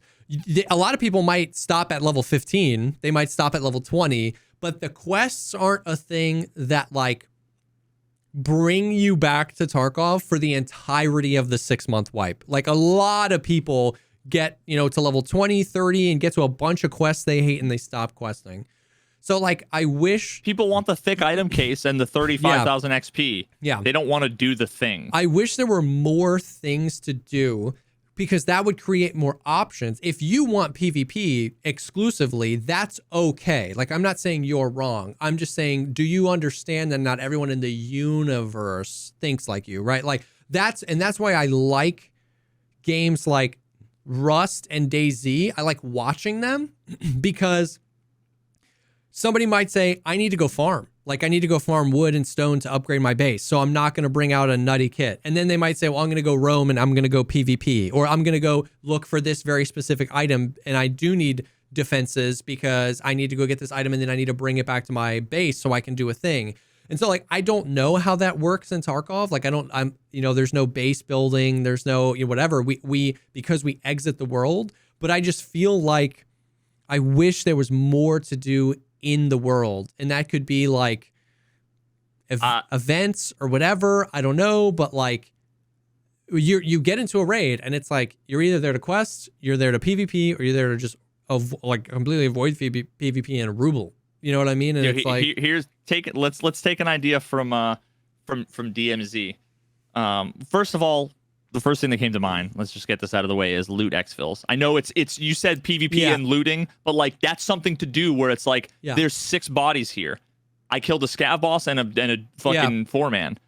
Let me grab all the shit, go across the map, drop it off at the boat with the fire, send it on its way, give him 15,000 rubles cash, and then that comes to my stash in a day, and then I go back and grab the shit, and then I go to the exfil. That already changes. And what's great about that is flow. Surely that brings more of both. Because when you run and go do the thing and come back, surely there's going to be player scavs on those bodies or other PMCs, right? So it's like that one thing actually... And the timing is so dynamic. Actually makes there to be more ruble potential and more PvP potential in the same raid without having to exit the raid, heal yourself, get on the stash, match make, wait for players, So, like, yeah, for sure. And right now you have, like, squads and you have solo players. And people are constantly like, well, it's a team game, so, you know, how can... Some people say, well, how can we, like, nerf teams? And I don't want to nerf teams. Yeah. What I want to do is make it so that solo players aren't cucked as much. Yeah. And making loot spawns, what that does is it brings up the squads by 5 points. And it brings up solo players by 65 points, right? Like, true, yeah. There's no downside. True. If a 4-man squad kills 7 people, they all are going to take more gear out than they would have without it, right? But if I kill a 4-man squad, I get to now take 4 man's worth of gear out, not 1 or 2 maximum. Yeah. So it's literally just good for everybody. And it's not a guarantee that you would get all that loot out, because you might die going back to go for it, but it means you're in raid longer and you're probably less frustrated when, well, at least I secured that. I went back, I went for the greed and I died, but I got something, right? So it's like, yeah. But so back to the original idea, take a page out of DMZ's book. Imagine you're over by Old Gas and you hear ring, ring, ring. Bro. Ring, ring, ring. Walk over to the payphone and... Hello, comrade. It's Prepor. In raid quests. I just heard about some scav named such and such a thing, and it could literally. Now think about the design that literally the first thing that came to mind is just one example, and here's where if I was a game designer, I would get out the pad and paper and start just frantically jotting down notes. Imagine if you pick up that phone and it instantly spawns a bot at dorms. Yeah. And that bot at dorms has a special quest roller in his pocket. And it was like, kill this guy Ivan over at the thing and take the thing. Like, that's just the first thing that comes to mind. Or maybe it's, hey, I heard there's a golden SMG that some guy left in dorm room number 312. And it just spawned it in the bag. Or it was, hey, let's say there's like 7 minutes left in a raid. And ring, ring, ring, you get a call from Peacekeeper saying, hey, I just found out the 3 scavs that fucked my wife the other day, they're over by construction. I want you to go fucking cut their goddamn heads off. You know? Dude, no, poor Peacekeeper getting cucked. You just blew my entire existence away. That's 100%. Daily quests, it makes them instantly better than daily quests. Yeah, and you can do them in rate. Like, there could be rewards that are XP. And here's what's crazy. You wouldn't have to make the rewards insane. You wouldn't have to make them so broken. Because once again, people want to be in the goddamn raids. They don't want to be in the menus. And so with loot exfils and something like that, you would have people in the raids. And you could, like, you and me in one episode of the podcast could come up with like 100 different ideas for that. So it's not like there would just be 3 things, you know what I mean? Even things that, there should be things that might not be possible. It would be crazy to get one and it's like kill 5 players. And you don't have to do it, but what if you were like, I'm going to try? Now you're like running around like a chicken with your head cut off trying to kill a bunch of players. You know, you're going aggro for PvP when maybe you didn't before. Or it was simple as like, find this. Find me an SKS.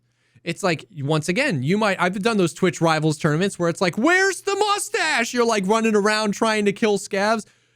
And that would put players in different places than just the high tier loot spawns. In that case, you wouldn't necessarily have to reduce the amount of players because the players would be doing so many different things. You're not just going to find all 11 players. I love that because, like, once again, give the player too many enticing options. and make them feel the decision of their option. They might get a quest and then hear stuff popping off at check 15 and go, I'm going to go check 15. And then they go check 15. The fight already happened. The guys left and they go, damn it, I should have done the quest. And then they go back. You know what I mean? Like, give the player weight behind the decision of what they want to do in the raid. Bro, that would be... Open up a Jaeger stash. There's a letter there. Insane. And the letter is, and the coolest part of this idea that just popped into my head is it could make the quests. Now, this is one of those things that Jonathan Blow would do in his fucking game. Yeah. But I don't think many people, like many games would do this, but like this is the fucking genius way of doing it. It's make it so that the things are either based upon the current raid now. It could say, if it knows you're at old gas, it could say, hey, there's 2 PMCs in dorms right now. Go kill them. Right? It could tell you items that have already spawned, or it could spawn the items as a result of you. Like, there's so many fucking things. We've talked at length about how, like, the golden Zibbo, this is already in the game. They're client-side items. If I unlock the door and I have the golden Zibbo quest and you don't see the golden Zibbo. Like, it's a client-side item. Giving the game the authority to spawn those client-side items, you know what I mean? Saying there's a flash drive in the Pinewood Hotel that I need you to get for me. And it could be in a bunch of different places, you know what I mean? But it's there, and so like there's replayability to the missions because it's not in the same spot every time. And if you die with it, it doesn't really matter. It's not like somebody's gonna loot a duffel bag, find it, and take it, and you're running around looking for it. Like, it would be... Dude, and think about that kind of thing. Again, this is how you think about... I'm not a game designer. I'm the most amateur fucking... I watched a few video essays, and I pay attention to these things, right? Yeah. But, like, think about the game design avenues that this opens up. Yeah. The game... If they want PvP, or if they want you to go fight the scav boss, or if they want you to do whatever, these quests could happen in a way that motivates that. Maybe the logic could be, is the scav boss in the raid? Well, make it so that there's an 85% chance that the focus of this quest, that it's going to be dynamically generated, is, hey, I need something. Hey, I need you to go pick something up in 2-story dorms. Can you go do that? Knowing that Killa's there. Yeah. I mean, or Rashal is there, right? Yeah. Like, there's just so many elements that you can do. You want to keep people in raid? Cool. Tell them they need to go. There's going to be an airdrop at 0700 hours. Here's the coordinates. I've marked it on your map, or whatever. And it's like, oh shit. Now, maybe someone else also got the phone call. Yeah. Maybe you've got the radio signal jammer that makes it so that if you take it into a raid, you can eavesdrop on the phone calls. And now someone else can know what your quest is. And Nick, right? Like, these game design avenues are insane. And it benefits everybody because it keeps people in raid longer. It keeps people engaging in different parts of the map. It doesn't take away from any specific thing. It doesn't mean that if you want to just grind dorms PvP that you can't do that. You absolutely can. You might just the word we use all the time is dynamic, and keeping things dynamic. And bro, it would be so good. It would be so... That is insane. Like, you would have to adjust them because the raid timers and the map sizes. But the thing is like, they don't could make have to be a raid 2 hours long. Well, yeah. At that point. I mean, yeah, you could make, if you added the ability to exfil loot and you added these quests, you could make the raid timers longer, but not too long, because you have to kind of comes a certain length where you need other people spawning in, or else, no one's going to be in a customs match at the 1 hour, 38 minute mark.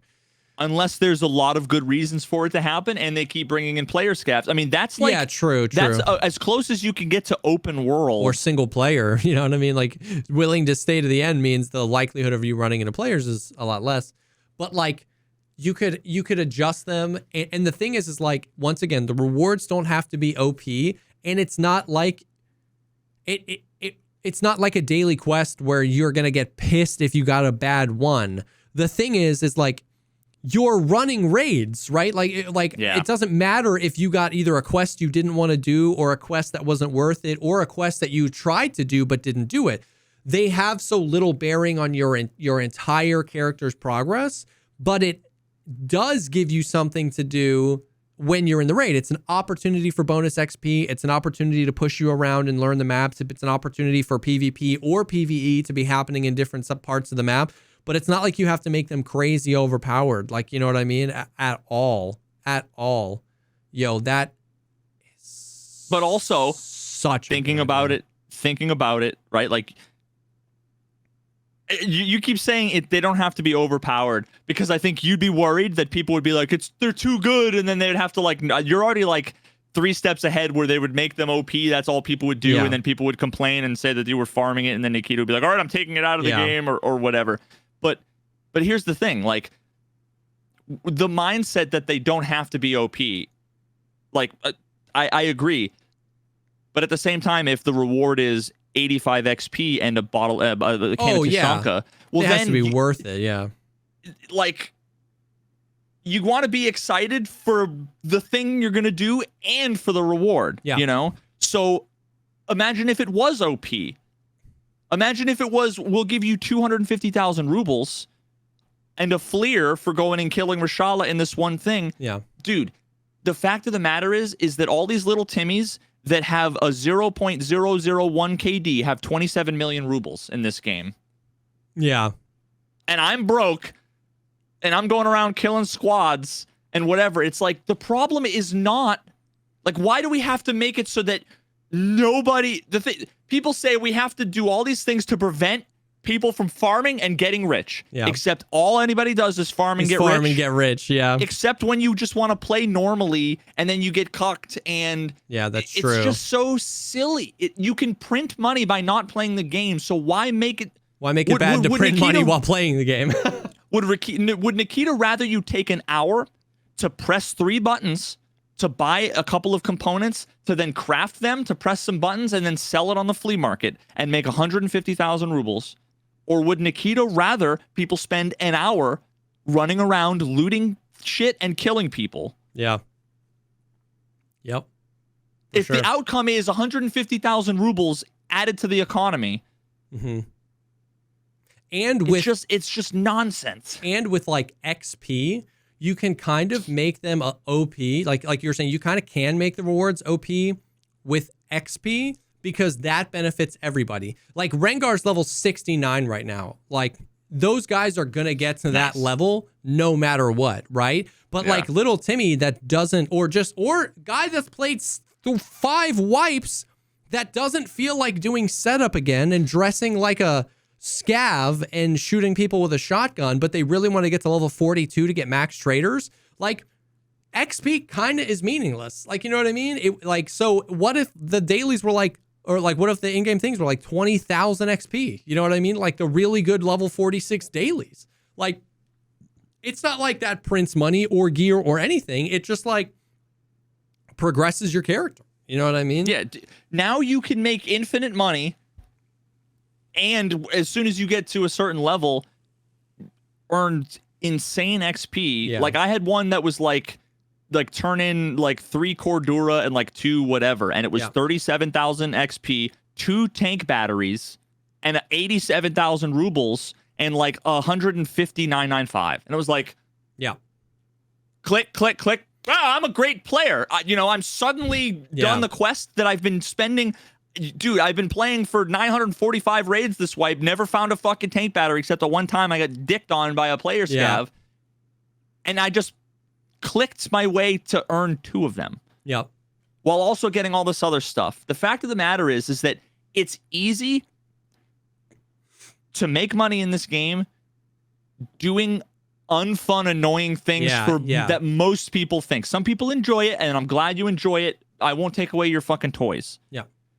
The problem is that anytime anybody says anything good, people say, no, you can't do that because we don't want people farming money. So instead, they just farm money in an annoying way. Yeah. Yeah. For sure. Oh my god, Bro, dude! I hate even when I get like in-raid quests is such a good idea. It is such a damn good idea. Man. never TM. Never TM. But like, This is where we're here. Like, oh yeah, it's planned.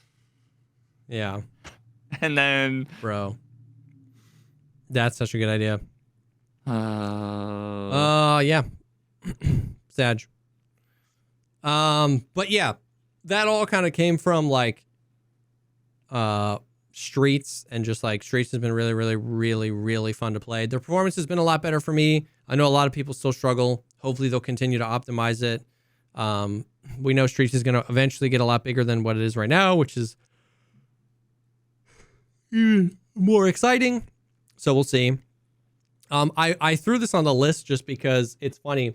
Like, dude, like I have tried to like never exaggerate, or what's the opposite of exaggerate?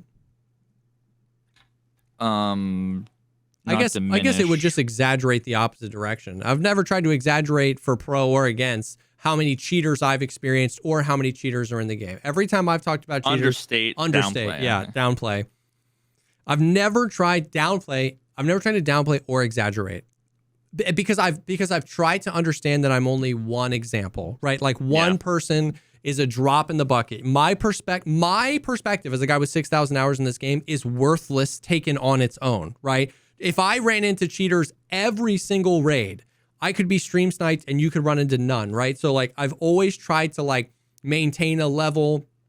I don't run into blatant cheaters at all, like almost ever. But I always caveat that with, that doesn't mean there are no cheaters in this game. You know what I mean? It's just like I've never really struggled with it. And in the past like week, I have come across the most like blatant cheaters and like in my career, like more than all of Last Wipe combined in the last week. Like, it's weird. Like, I don't know. It could just be anecdotal. I could have just been gotten unlucky or whatever. But like yesterday, or Tuesday, I was playing with Airwing and we had some dude just run up to me and he was just like, "Yo, Pizza Man, why'd your friend try to shoot me?" And it was like, oh, okay. You know what I mean? Like, we hadn't killed anybody yet. Is there any way that they were stream sniping you? I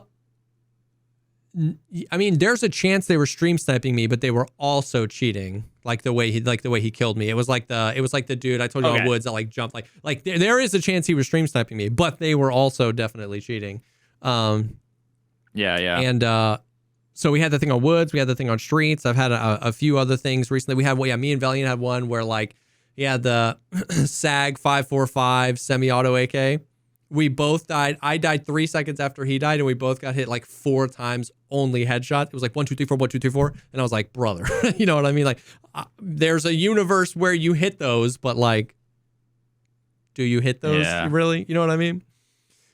Interesting. So like it's just been interesting. Once again, anecdotal. I'm not saying it's worse or better. I'm not even saying, once again, my personal experience is not enough for even, because a lot of people are like, oh, well, maybe it's because they took all the RMT, off the flea because you can't do barters, and then the GOAT video. So now it just must be everybody's just rage hacking now. And I'm like, oh, maybe for sure. Like maybe there are people, as an uptick of people who are rage hacking but also maybe I just got unlucky this week, you know what I mean? And ran into 4 when I normally run into 0.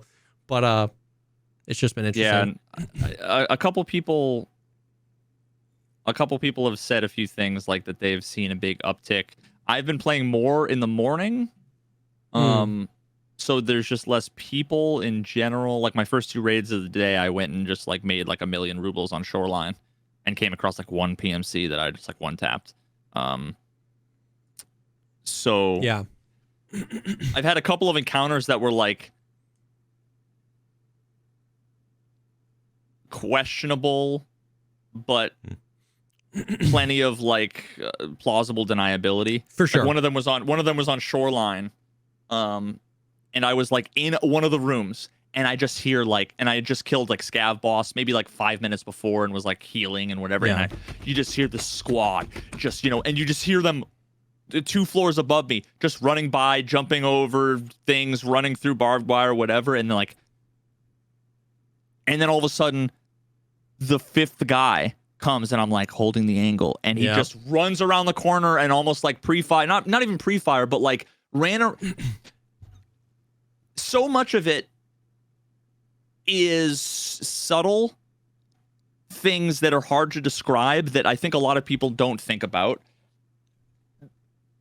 A ton of people in chat were like, dude, that was just desync. Nothing sus about that. And I'm like, you don't understand. There was nothing about the desync. There was nothing about the fight that was weird to me. What was weird is I made no noise. A 4-man squad ran by.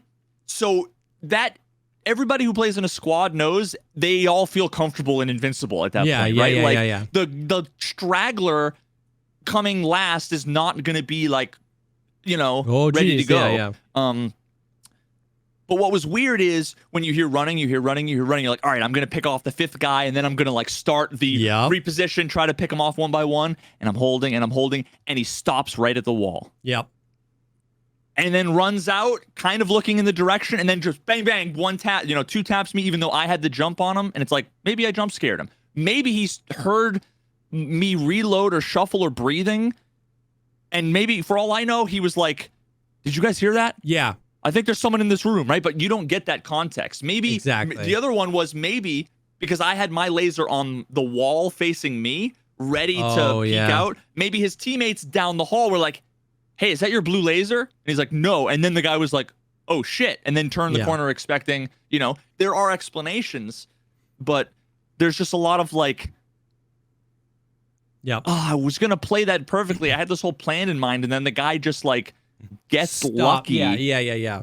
And so like, it's not just the desync in those situations. Dude, I had one. It was such a roller coaster of emotions. Me and Airwing were fighting a guy, and I thought I was behind cover. I get 1 tapped to the eye. I do like everything, and it was 556 FMJ. Okay. And so and then I looked at the guy's name, he was like level 35 or something like that. It was FMJ. And we were chasing that gunfire. We heard a suppressed 556 gun by the convoy, which I don't know if you know on streets, is where all of the scavs spawn. It's like there's the tank and the truck you can get in the back of. All the scavs spawn there. We were pushing it. We were running up to because we heard suppressed shots. We thought it was way farther down. I just go, bleh. And I'm like, what the hell? And I was like, it was FMJ. And then Aaron gets into a fight with them. Crazy desync, but in a similar way, it's like, I kind of think it was like a cheater that killed me, but then we also got desync. It was like, yeah, it was desync, but it still felt like something was wrong there. So we were like, that's pretty sus, but plausible. We don't know. Let's report and move on. The guy comes into chat later and goes, hey, I'm not cheating. I got pinged in a Discord and somebody was like, hey, whatever. And I was like, do you have a clip? I was like, I would love to see that from your perspective. And he was like, no, I don't. And I was like, that's fine. And then as a tangent, by the way, chat immediately went to doesn't even have a clip. And I was like, yeah, that's super sus. I was like, it is not. I was like, once again, do not, I was like, don't fall into this trap. Don't start blaming other people for the cheating problem. Don't start blaming the people that don't record their gameplay for how bad the Tarkov is. You're letting BSG off the hook there. You know what I mean? The expectation shouldn't be that all human beings record their gameplay. So I was like, no, so this is what I said to him. I said, honestly, if I'm being honest with you, this game is so messed up right now. If you tell me you weren't not cheating, I believe you. I'll chalk it up to that. At this point, it was the game is so messed up. And he was like, let me send you screenshots. And then in my head, I was like, well, if you didn't have a recording, how do you have screenshots? So then he sent me a screenshot, a Discord DM, a screenshot of his post-raid screen. There he had my name, me and Airwing, he had killed. He'd killed 6 PMCs, only headshots, no scavs. And I was like, okay, you're not helping your I was case, like, you had me. And now I think you're sus again, bro. You were on the part of the map with the most scavs. You only hit headshots. You killed 6 PMCs. You were using FMJ. So it was such a weird roller coaster of emotions where like I was like super frustrated I died to a cheater, and then I was like sticking up for him in chat, and then he like made himself seem super sus, and I was like, dude, I don't even know anymore. Let's just freaking move on. It was so weird, bro. Dude, this whole cheating, and this goes back to like what I said fucking a year ago, where I was like, I just want to like how I said I wanted to do the goat video thing, Yeah. right? I'm like, I wish I could, because I recognize the like crazy dichotomy of like recognize there are explanations for all these things and so many outliers, but at the same time, like I can't help that my instincts For sure. make me think or feel one thing. Like on Shoreline today, I spawned.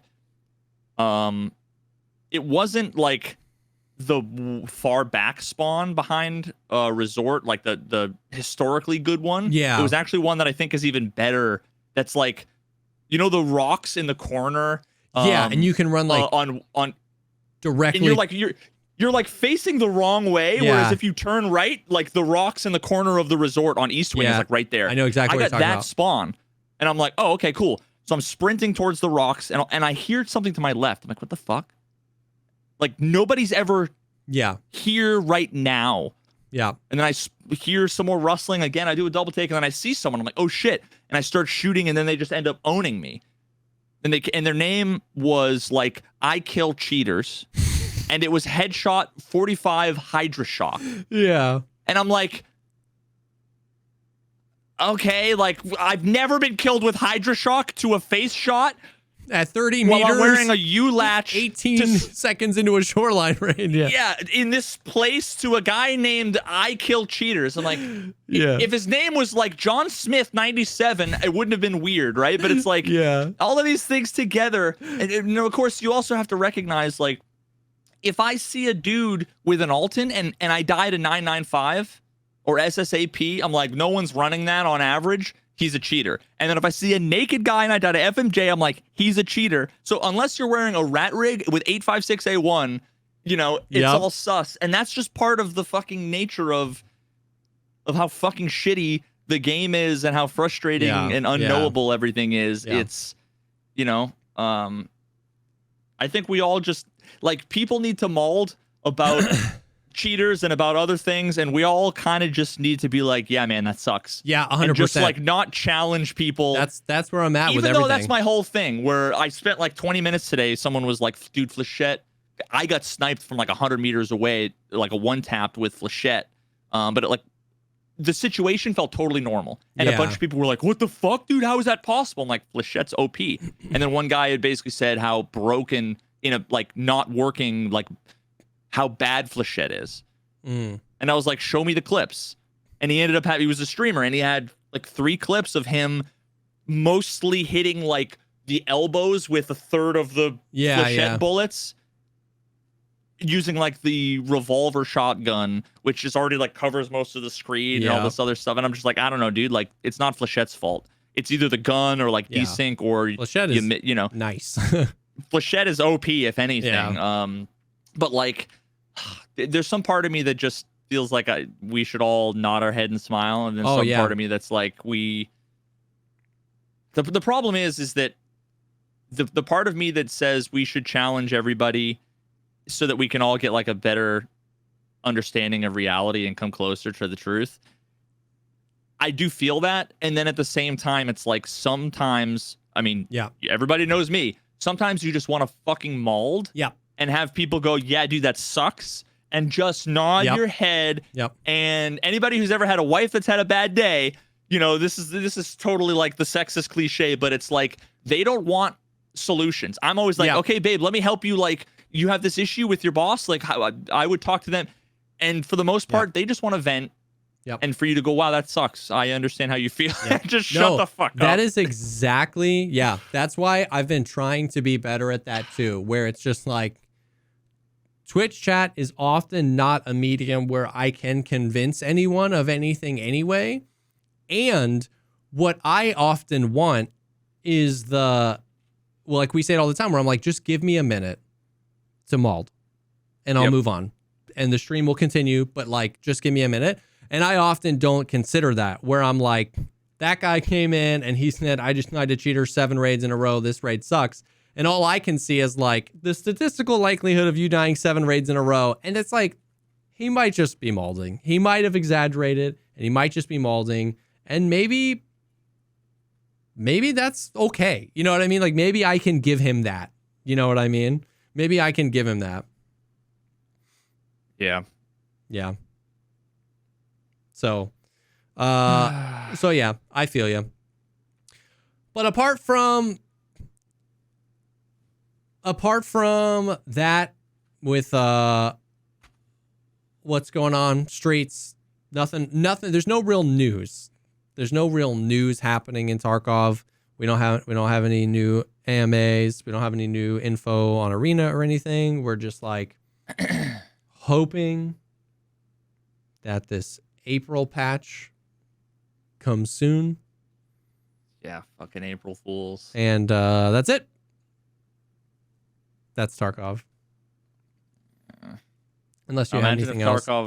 Imagine if Tarkov was made by Shroud and Sacriel. Whoa, dude. I've been thinking about this. It's like, so obviously, I'm on the fence. Like, obviously, a part of my brain that's so frustrated with the gaming industry is immediately like, this is going to be a game that says it's going to change the world, and it'll go to alpha in 6 years, and it'll stay in alpha for 17 years, and I don't care.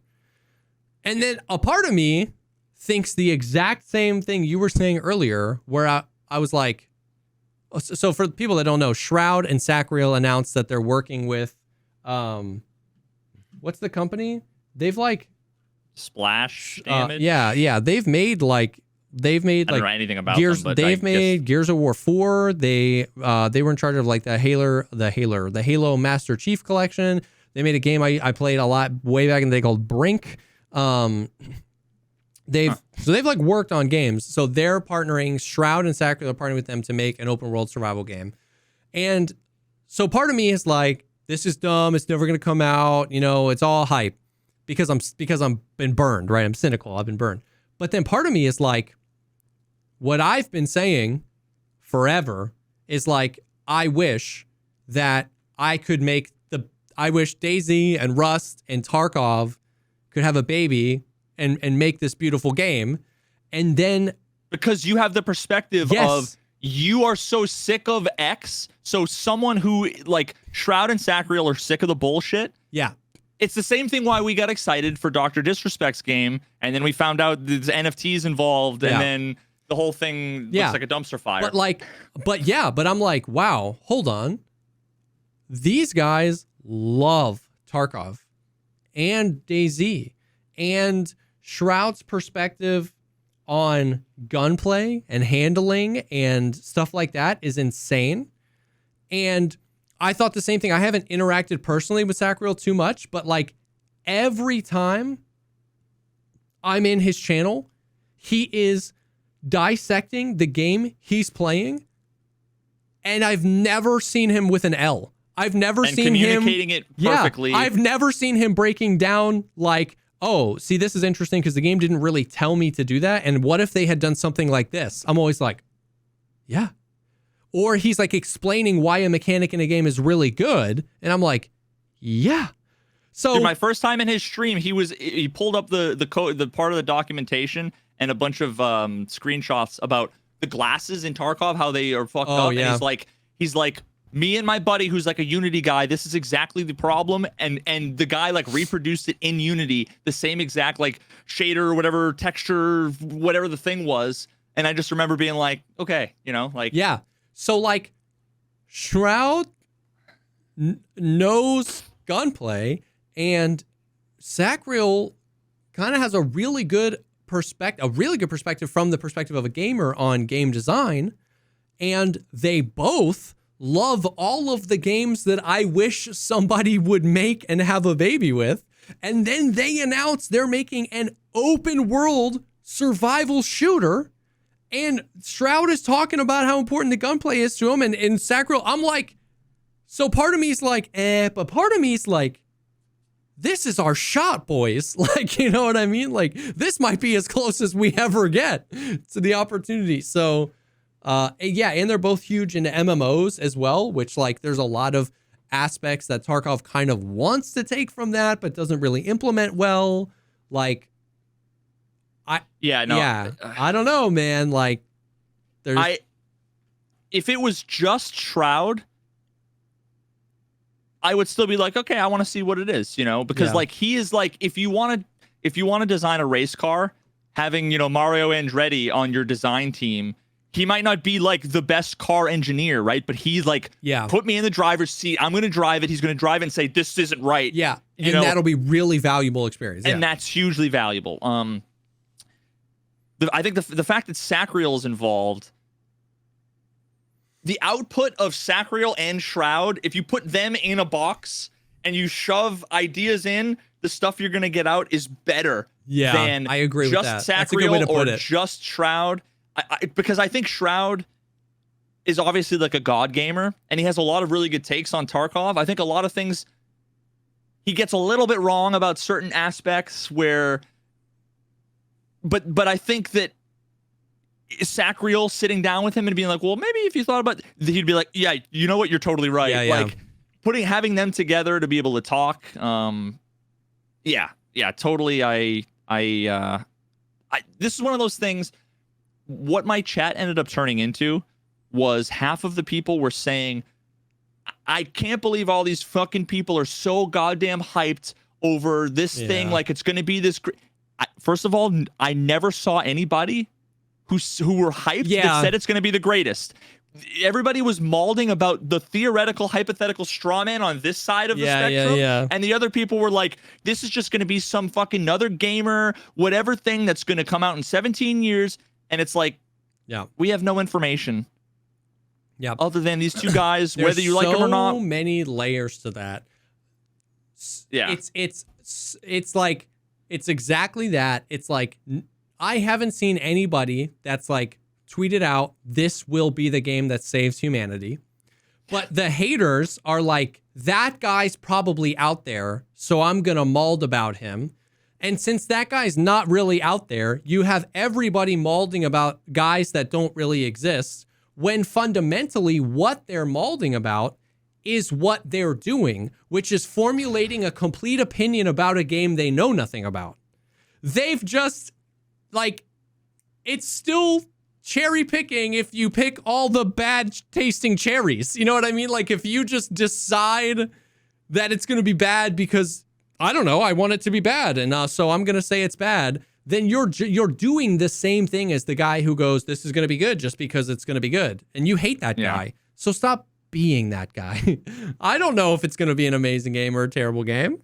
I'll be interested in the project, excited about its potential, and check it out when it gets here.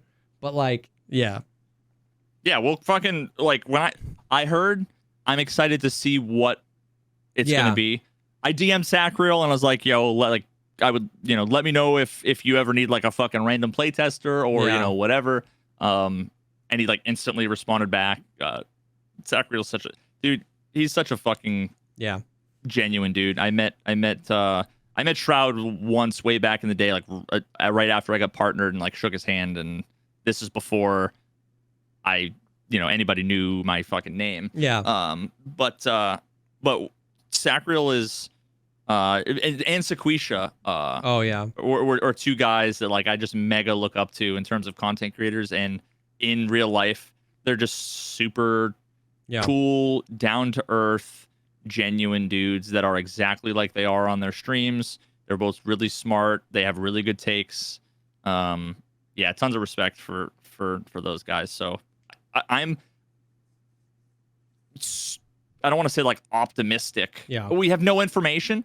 I look forward to seeing what they have to show us in the coming years. It's one of those things I hate how much we have to qualify it. It's like, I'm excited. I'm not afraid to say that. You know what I mean? It's like, I'm not preaching the gospel of Shroudy Christ and his game. You're selling tickets to the fucking show already. You know what I mean? It's like, I'm excited. And if they botch it on the way, and if they show gameplay footage that sucks, I'm going to say it sucks. But I hate that I have to qualify, you know what I mean? Oh, well, it's like, cool, dude. It's exciting. I'm glad they're making it. They're cool people. It's because making a game in the genre I love. What's the problem? Like, that's what's crazy is that, like, how Dude, many everything's times black have and you, white. how many times have you heard Tarkov needs competition? Because then that's really going to put Nikita in gear. And then any competition comes along and it's like, ha, copying, this game's going to suck. They're going to ruin it. It's like, oh my God, bro. We Dude, should like, get literally- Sacriel on the cast. Not necessarily talk about the game, but just talk about like game design and games and Tarkov and stuff like that. Like, to talk about all the things. Actually, I feel like- isn't Sacriel on our list too? That I have. think he was on our list. Yeah. Yeah, dude, I'll ping him. I'm sure he'd be fucking happy to come on. Maybe we'll see if we can get him on sometime in the next few weeks. Yeah. But yeah, so ultimately I was like, ultimately it definitely, I watched the little video and hearing them talking about it, I was like, man, like, these are the guys I'd want involved. You know what I mean? If I'm thinking about who I'd want to make a game like this, you know what I mean? These guys played a lot of Tarkov and a lot of other games that I haven't played. You know what I mean? Like, so, yeah. I'm tired. Yeah. Playing this fucking game, talking about this game has been exhausting, dude. It's just the same. It's the same shit that we've had for 5 years, except the intensity and the frequency of everything has just ramped up and up and up and up and up, and now everybody's screaming at each other. So that's the energy of every conversation is, I'm so fucking sick of X, you know, and Yep. I feel you. It's been harder. So like my response has just been to like disengage more and more. It's like it's just like everybody, I'm just like, yep, cool, GG's. Maybe Diablo 4 that comes out tomorrow, the early access. The beta comes out tomorrow, right? Yeah, okay. I'm sure That sweet copium. I'm sure that this early access game is going to be good and not a big fucking disappointment. I tried to play Rocksmith Plus again yesterday. There's like, I typed in like 17 artists. It was like Clapton, Rush, Boston. I'm like, John Mayer. Nothing, dude. Almost all the songs are like have no guitar in them. Yeah. And that's like Rocksmith. And it's so fucking bad. Yep. KSP2, the big patch. It's still early, but fuck me, have I not waited 5 years for? And it's a big giant cluster fire. Yeah. Tarkov is the train that it has gone off the rails, off of the the bridge with like the hole in the bridge into the canyon, into a lava pit, onto an asteroid about to hit Earth, into a black hole. You know, like. And then, dude, I do know. Oh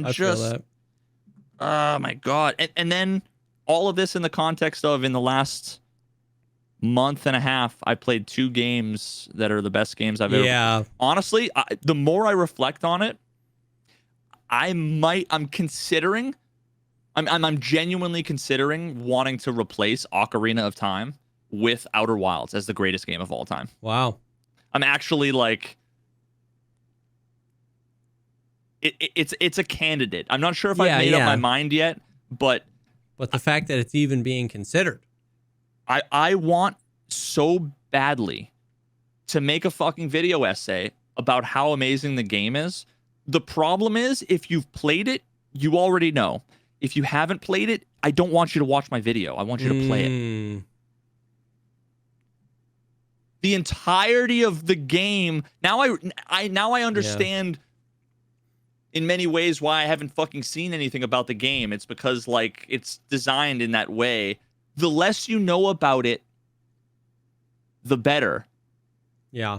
And I want, like, you need to play the game. Go fucking buy it. Oh no, my stream went down. Yep. Well, rip. At least we have the local recording. We have the local recording. There's definitely a market for that, by the way. I know we need to close it because your chat's going crazy, but like, fuck the chat. For people, they can watch the VOD. I'm that guy that like, I know I'll never watch this movie or I know I'll never play this game, so I'll watch a YouTube video about it. That's kind of why I want to make it. I'm and that also, guy. and also because one of the aspects. Oh, we're back. Yeah, one of the aspects of the game. This is a phrase that I'm sure probably is like common elsewhere, but I only heard it the first time used in the context of Outer Wilds. And chat's yelling at no audio. I don't care.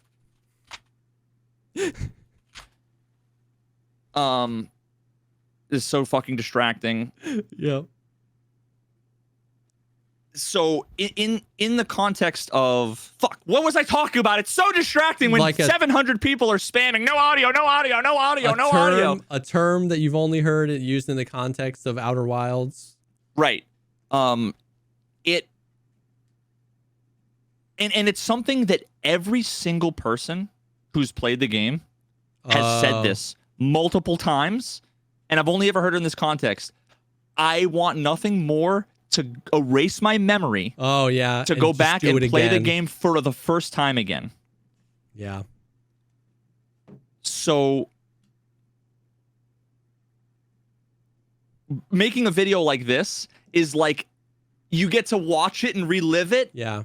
Dude, I want to invest $1 million to have Netflix make it into a series. Like it needs to be done, dude. The story, I hear the fucking main theme, dude, and I get tears in my eyes every time. I mean, dude, that's a good point. What you're saying though, like a good point to make the video, because like if you have played it, you know, but you probably want to pseudo experience it with somebody else. Like, you know, like you're watching the video and you know some people are watching the video or experiencing it for the first time, so you're almost like getting the nostalgia of like, man, I remember. Yeah, dude, I would say do it, because I would be the guy that would watch it for sure.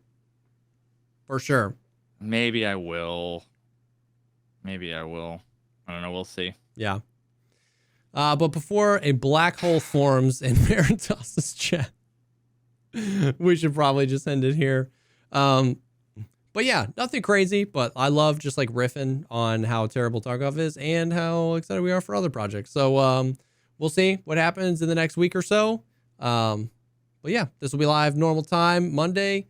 Thank you guys for hanging, and we will definitely see you on the next one. Peace.